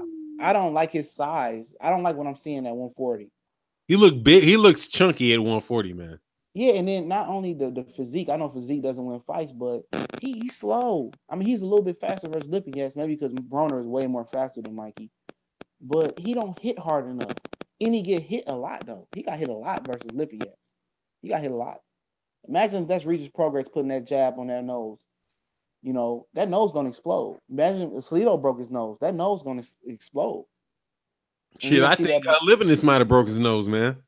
Yeah, he did. Lipinets was a kickboxer. He don't have a real big... Hey, guys, y'all hold on 1 second. I'm going to chime back in a minute. Just give me a second, all right? No. All right, for sure. But yeah, I don't think he's the biggest fight, the biggest puncher. I mean, Lipinets is a good puncher, but, you know, I don't think Mikey... Like, his 147 dreams, I just can't envision him moving up and beating Earl or Keith Thurman. He believes he can, but at the end of the day, I mean, you sure did come at this on the scene at 140 after Crawford dropped those belts and benefited from it. You know, now his brother don't sound like he wants it, man. That's the thing that worries me is Robert Garcia don't act like he wants it. Yeah, I was reading that the other day. Yeah, I mean, I heard the video, man, dude. The I'm trying to tell you, man. Instead of look at the fight hype video for it instead of the article. Because the article says one thing, but you can see the face. You can see his face in that video. Basically, Mikey Garcia is like, I don't know who's popping like that. Is that me? Oh, it might be me. Hold on. You got it's good enough? F9. Damn. Can you hear me? Yeah, I can hear you now. Yeah, I'm sorry, man. I hit my mic mute. Damn, that's me, I think. I think that might be me. It went away. But anyway, Yeah, if you look at the video, you can really see behind what's being said in that article. And Robert Garcia's like, yeah, my brother's got his mind made up about 147, and there's some guys that I think he could beat, but maybe Matisse, maybe somebody like that. But I'd really advise. I mean, I don't think we're ready quite now for the top guys like Thurman and Errol Spence. So it's like I just listening to this dude. I'm like, man, his trainer don't think he need to get in there, man. But that's wild, man. With that Regis Poirier thing, not wild, man, because I kind of felt that. But I appreciate your viewpoint on it. I mean, but go ahead, Callie. I mean, go ahead, man. Yeah, I mean, he's very technical, but you look at the technical boxers over the course of boxing history, you say Mayweather is probably the most technical guy ever. You look at Bernard, you can say he was very technical. You look at Chad Dawson, say he was kind of technical. You look at those type of guys like that. They all have something different, different that they brought to the table with that. And Floyd was explosive. He was fast, quick, defensive, responsible. His defense and his speed was unbelievable with that technique he had. Bernard had an amazing mind, and he kind of had size advantages at 160 as well, because he made his debut at 68 and came down to 60. And also, Bernard, even though I know a lot of people don't like Bernard, me neither, ever since his post-boxing career and what he's done with Golden Boy and stuff of that nature. But he's a very smart boxer, and he had an understanding of boxing and that a lot of people don't have. Him and Mayweather is in that mastermind type of boxing type of area. I don't see Mikey like that. I know Mikey has a great mind. He's like the Floyd Mayweather, his family. But the thing about him is he don't have that explosion and that pop that those guys had. He's not a freak athlete. And his defense is not impenetrable. He can be touched. And when he's touched, does he have a chin of Bernard? Does he have a chin of Floyd? I mean, he's been down to Rocky Martinez. He's been down before that. I mean, when you go up to 147, you're going to be looking at guys that's, walking around 170, and Mikey walks around at 170. That's crazy thing about it, but he ain't the athlete. Would it shock me if Mikey Garcia went up there and whooped them? Nothing shocks me in the sport of boxing no more. I've seen it all. I've seen a lot of stuff, and he has the pedigree. I mean, I think because he sparred with Pacquiao, he sparred with Chris John, I think he sparred with Edwin Valero. He sparred with a lot of different guys, and I think that gives him confidence that he can fight and beat anybody. But like I said, it's just very, very strange he chose to go up to 140 at the IBF after Terrence Crawford left. That's how I just looked at it. It's a little funny on me. Yeah, man. No doubt. Go ahead, my bad. All right, man. As far as Mikey for Regis program, man, I'm gonna be honest with you, man. Stylistically, from what I've been seeing, it seems like it's a horrible matchup, and I'm gonna tell you why. Just with Rougarou, his seek and destroy, style that he got. And Mikey, I can just see Mikey coming off the back foot. But I'm gonna tell you the reason why it's horrible, because I haven't seen Mikey throw too many combination punches. His punch variation been the same, throughout his last few fights. Pretty much, I don't remember when the last time I seen Mikey throw a lot of combinations, and for a guy like Rougarou, that 1, 2, 3 shit, that ain't gonna work, bro. You're not gonna get him off of you with that. You got to throw, let your hands go and keep turning and doing all that above. You're not gonna hit him with no pot shots and all that to be able to keep him up off of you. In order for you to land a 1, 2, the basic 1, 2, you got to be a bigger, taller guy and know how to use your weight, and get him, push his head down like Floyd, that type of stuff. Them little tactics like that. Mikey ain't big enough or strong enough to do that to a guy like Rougarou. At some point in time, he's gonna wear down. He's gonna have to fight, and that's where it can get real rough for him, man.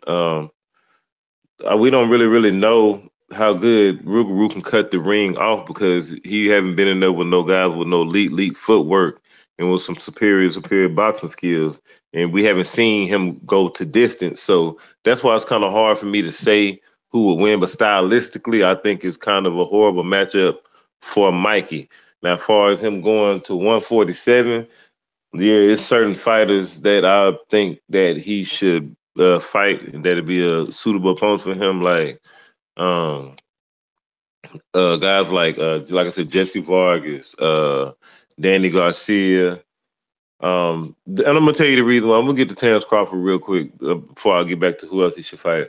The reason why I don't, I'm gonna tell you the reason why I believe that he don't call out Terrence Crawford, because with him and Bob Arum just went through, I don't believe Bob gonna make that fight, man. I'm sorry. I just don't think that Bob gonna do it, man. Bob is a real stubborn type of guy like that, man. And I don't think he just want to make Mikey no money like that. Even though I believe that Terrence Crawford will beat Mikey Garcia, and Mikey already alluded to that because he said that he would fight Terrence Crawford, but he says he don't want to have to chase Terrence all night. So when the guys say that, that means that they want somebody to stand in front of them. That's the only chance they got to win. That's the only thing that really means, because you can't deal with that. You can't deal with that style.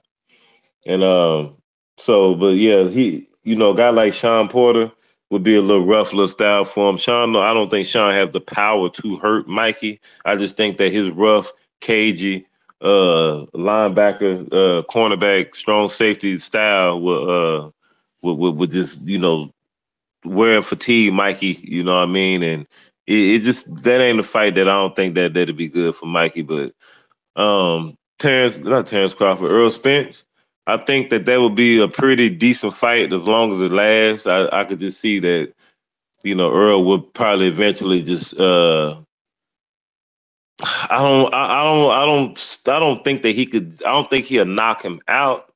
I think that Robert will just stop it, man, because it'll just be too much after a while. After a course of the fight, the tides will change, and maybe Mikey. I could see Mikey, folding up, being stationary like a turn into a little heavy bag, trying to. But you just never know until they get in the ring, though, man. You just never know until they get in the ring. I'm not mad at Mikey.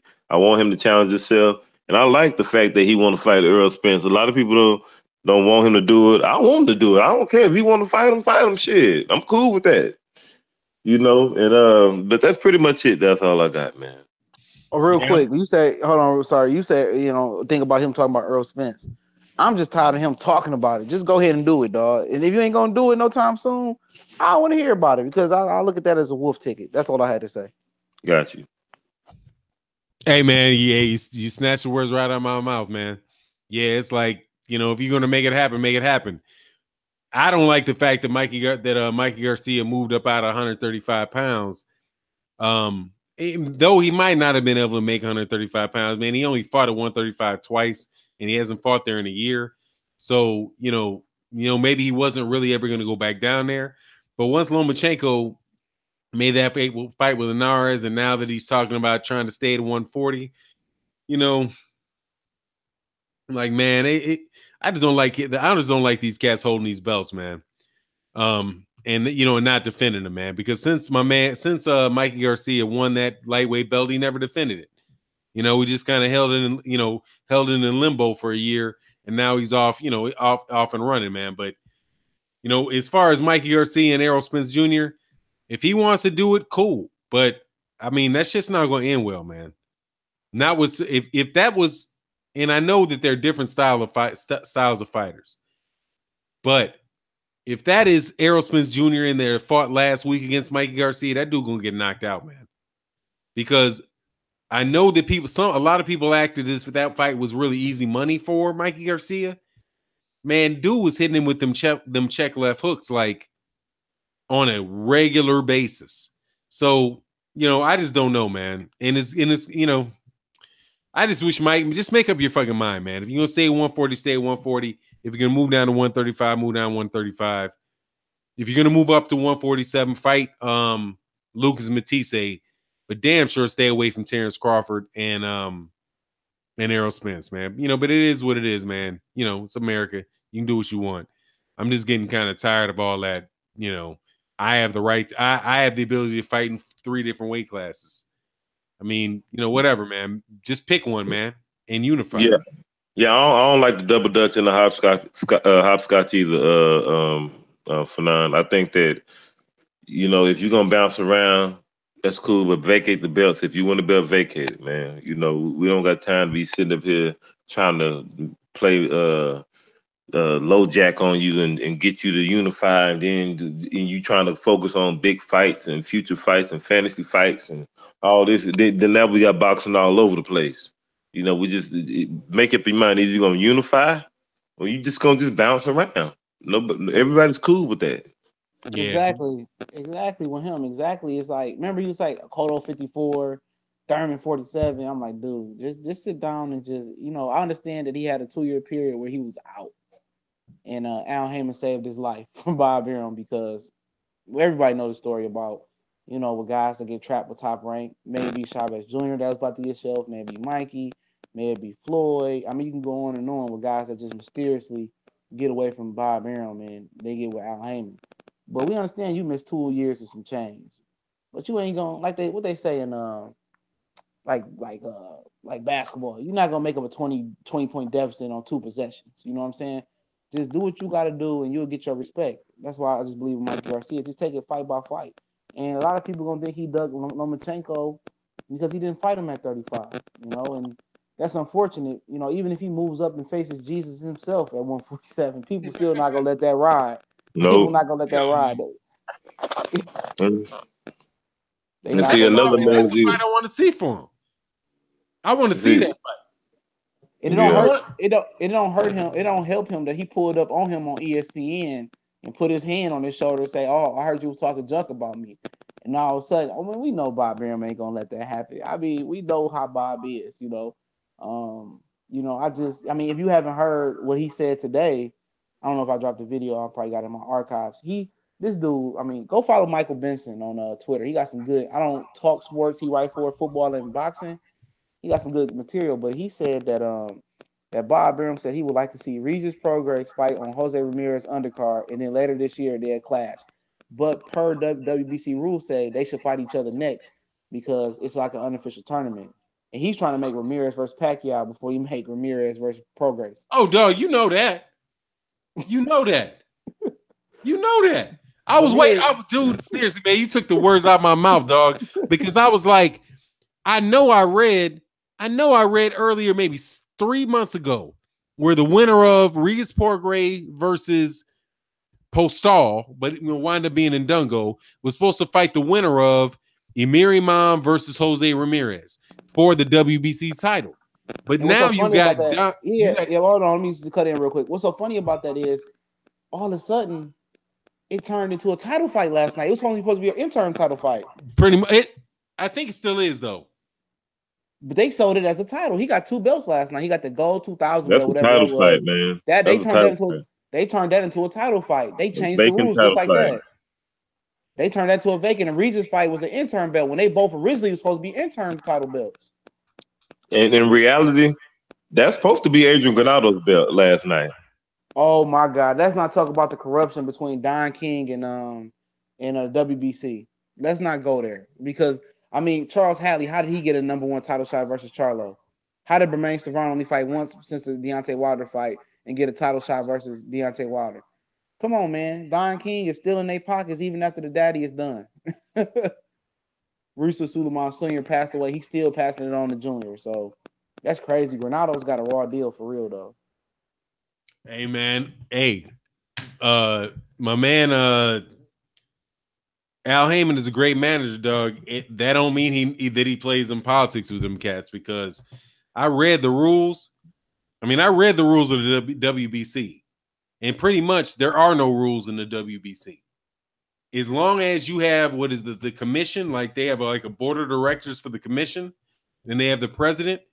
That there's not a single rule in the WBC that cannot be overruled with the agreement of the council. And forgive me if I'm not naming that organization right. With the council and or not just and not or and or it can be either him or both of them. They can override any rule in their deal, man. So you can have, and that's when you said, I actually wrote a note because when you said, I'm trying to remember what you said because I thought I was going to make a point on it. When you mentioned that, White, yeah, Dillian White being the mandatory for the WBC, right? there's a rule in the WBC that says just because you're the number one doesn't make you the mandatory. It's that committee it's the committee of the executive committee. I'll call it the executive committee. The executive committee can decide who is the mandatory between anybody that's ranked in the top. I think it's the top 5. So with the WBC, it doesn't even matter if you get to be number one. That doesn't make you the automatic mandatory. It's who's that Jose Suleiman and the commission. So if Don King, that's why I'm like, damn, don't give me no motherfucking money. Because if it was me, I would be like, just looking at the way their rules are written, I'd be like, all right, you got 10 people on the commission? All you got to do is pay off 4 of them. You pay off 4 dudes in the commission, they can hold off any fucking thing, any fight, anything you want to do in the WBC based on the way that their rules are written. Because there ain't no way that you can make them do anything. Every rule can be override by the commission. So what Don King does, and I'm just going to pull the fucking lid off the shit, because it's the same way that city councils work. And I don't give a fuck if you live in Clearwater, Florida, you live in Dallas, Texas, it don't matter. The mayor can't do shit if you got 10 city commissioners and you got 4 of them motherfuckers on your payroll. Because if you got 4 of them motherfuckers are gonna fucking veto shit, there's nothing the mayor can do about anything. And that's what Don King does, man. So if you have that's why the fuck I'm like, come on, man. The WBA is going to snatch the mandatory away from Luis Ortiz because he tests positive on a test that's conducted by the WBC. How the fuck does that work? Well, it works if Eddie Hearn knows to go to 3 or 4. You ain't got to have a whole motherfucker done. You just got to find 3 or 4 of these cats on the commission to vote with you, to put through what type of motions they need to do and get 1 or 2 dudes on their side, and the whole thing is messed up, man. You know, that's democracy, dog, and that's the way it's supposed to work, minus the money. Anyway. Yeah, that's kind of like overcompensating your power. You know what I mean? You using your leverage in a way that nobody can really dispute it. Yeah, because if you make a situation where nobody can fight at all, then people are going to say, okay, well, I'll give in to you because I want to see something happen. But that's how Bob Arum, that's how they do it. You can go to the WBC website. You can find out the name of the commissioners. And if you got $100,000 in your pocket, you can stop a fight. Because hey, man, one of them things like that. I'm my bad for 9. No, go ahead. It's one of the things like this, man. You got the money, you got the product or whatever. You got that power. Hey, man, you got to come buy dough from us. We shutting down all cylinders. We corner the market. Here it is. This is the only place you can come see us at, right here. That's it. Everything else ain't nothing else moving. Yeah, and that's exactly to the T. Hey, Greg Wyatt says, Fanon, the commission sounds like a criminal organization. It's not criminal. It's politics, man. The politics are the relationships between people. And I'm gonna go on a little bit of a speech here, man. It's the relationship between people. And just like my man Trap House says, man, if you there's something called the microcosm and the macrocosm. Human beings and relationships work the way they work, period. Whether you have the laws or you don't have the laws. So you could be having some cats, selling pencils on the street corner. If you can make some money selling some pencils and a motherfucker comes along with a bat and says, look, man, you sell another fucking pencil on this bitch, I'm gonna bop your fucking head. You don't, I don't want to sell them pencils. Okay, thank you very much. And you move your ass on the corner and sell them damn pencils. They need pencils, they're gonna come to you. Rules are in place and laws are in place to govern human nature. But human nature is human nature. So if you have 1 president and 5, 10 cats on a commission, the commissioner can do whatever he wants unless 5 of those people, unless that commission agrees with it, right? And there's 10 people on the commission, all you gotta do is pay off 6 of them. You pay off 6 of them, it's gonna keep that one dude from doing whatever. And in order to make anything happen, they're gonna be like, well, shit, how can I negotiate with you to do this? All right, what do you need to let this go through? Okay, I'll give you this. And that's when the negotiation starts, man. And that's why you see all that. People think it's crooked, but it ain't really crooked. That's just how human nature works, man. I mean, that's how animal nature works.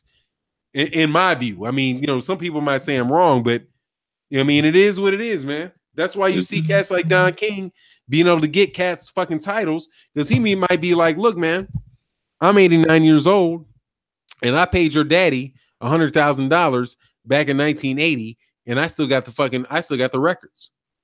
So you either going to do what the fuck I say and give Charles Hatley a fucking rematch, or give him a title shot, or I'm gonna let this shit slip. Choose. All of a sudden, just like you play Monopoly.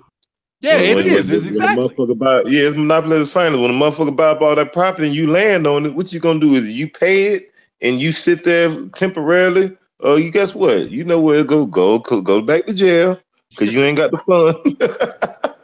Exactly. True or not, though, that's the truth. And people crazy, think it's crooked. That's the way it really works. That's crazy. It's just your viewpoint of how you think shit should work. That's why I like talk to these cats. And I'm gonna go over a second about, like, I got cats, you have some cats every once in a while say when you bring up race, right? He'd be like, look, I know I got pulled over because I got color in my skin, right?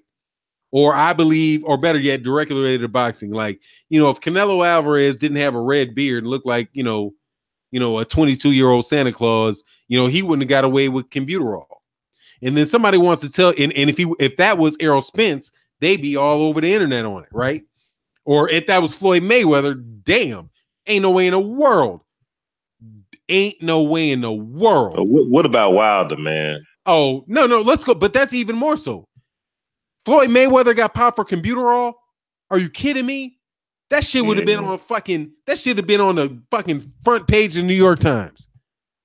We knew he was a chicken. We knew he was a cheater. We knew he was everything. All that would have been out there. But I'm saying is, look at the world the way that it is, not the way it should be.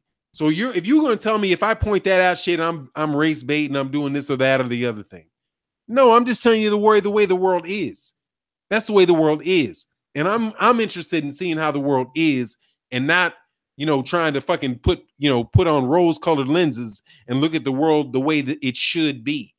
The way that it is that if you got a promoter with enough money, you can outbid Deontay Wilder and Lou DiBella to get a fight against Charles Martin, and you got a shot at a dude who has no chance of beating either one of them, and you're the unified champion. If Deontay Wilder or Al Heyman had decided to put enough money into fighting Charles Martin and making sure that Charles Martin fought Deontay Wilder, then Deontay Wilder would have the WBA at the time, or was it the IBF? He would have had the IBF and the WBC. But it's not a question of whether Deontay Wilder could have beat Charles Martin, right? That ain't no doubt about it. It's who has the ability, the money to unify. And even if you look at the situation with, what did Terrence Crawford and Julius Ndungu have to do to unify? I mean, Terrence Crawford have to unify at 140. I mean, I'm sure Boxing Clinic can tell you he had to pay $100,000 out of his own damn pocket to do that. Am I right? Yeah, and for now, and I'm gonna make a real quick another now, just like this, man. It's whatever your finances is whatever your finances put you in position to do is what you're allowed to take advantage of. Say if I see all these houses on the market, somewhere like what's the cost? We're gonna say my original hometown, Oklahoma. It's a lot of cheap land out there, houses, everything cheap. So if I know all this is cheap, right, and I'm telling my homeboy who's working with $100,000 and he can get a duplex, a couple of duplexes for $10,000, and maybe 5 or 6 more houses, for maybe 60 grand, that's just like me complaining that I'm the reason why he got those houses, but in reality, it don't matter. He in position to buy them. You understand what I'm saying? So what my idea or whatever was don't really mean shit because he got the bread. Yep. What you got on that, my man, the Boxing Clinic? I'm gonna wrap this up. Hey, man, that's a great observation, though, Trap. Yeah. Sorry, we went on sideways a little bit, man. Oh yeah. I understand. I definitely understand. It's crazy though, man. But that's how boxing works. And I was shocked about the WBC rules. I've been looking at the IBF and the WBA, they rules, and the Super WBA. If you get a chance, go read about the Super WBA. And it was another observation made that somebody came at me with, that the WBO, for people hoping to have one champion at the welterweight division, one undisputed champion, the WBO has never been a part of an undisputed champion at the welterweight division. No undisputed champion had ever held WBO. Not the Curry guy, the guy right after him, not Corey Spinks, or not Zab Judah. WBO was never involved in that. You know, it just became popular not too long ago, to be honest, maybe 10, 15, 20 years ago. So, I mean, for people hoping for one champion at 147, the WBO has never been part of the undisputed, because you only needed 3 major belts before. And before Corey Spinks and Zab Judah, it was only the WBA and the WBC, you know. Those are only 2 belts that you needed. And then the IBF came into play, and then down the line, the WBO came into play. So, Can I add on to that? Yeah, go ahead. And he right, because I'm gonna tell you who started the whole thing. Vitaly Klitschko started the whole thing with the WBO. It was like in '96, I think. Was it '96? Those guys it was the IBF, the WBA, and the WBC. These heavyweights was only they was undisputed. When one of the Klitschko brothers came, and the WBA made it to where the WBO made it that 4th belt, as a unification belt. No lie. Hey man, times keep changing, man. Look, I appreciate y'all, man. I gotta eat some dinner or some lunch. I'm right behind you, bro. Yeah, right, man. That was a good one though, man. Man, I appreciate you guys coming on, man. Shout out to the super chat. Shout out to all to the subscribers, man. Definitely check out my man, the Boxing Clinic, and more, and Trap House Boxing. Man, these cats put out content on the daily, so definitely check them out. And I appreciate y'all. Any last words for you, the Boxing Clinic? Oh no, I appreciate you for having me, bro. And thanks for all the shout outs. Shout out to JB. We've been partners for quite some time now. So, shout out to everybody. That's what's up. My man Santee must have bounced out a little while earlier. I don't want to. Oh, we forgot to tell you. He said he's going to the movies with his old lady. So yeah. Yep. Oh, that's what's up. Yeah, I was out of there at that time. Hey, Trap House, you want to wind up with something? Yeah, man. Man, thank you for the opportunity for man. Love your channel, bro. I mean, you hit it right on the head with that whole Bob Arum, Terrence Crawford thing the other day. But yeah, shout out to Boxing Clinic and more, man. Like you said, we click instantly, man. Actually, I didn't even know his channel was around, and when I stumbled up on it, I was like, damn, how I missed his channel. And I've been rocking with him ever since, though, man. And shout out to everybody who tuned in, to this live stream, and everybody who donated to the super chat, man. Y'all ain't wrong for donating to Phenomenal International. Good brother, man. And I'm looking forward to keep building on with you guys in the later future, man. And that's pretty much it. All right, y'all. Well, hey, man, I appreciate y'all, and we out, man. Peace. All right. All right, y'all. Hey, thanks, Boxing Clinic.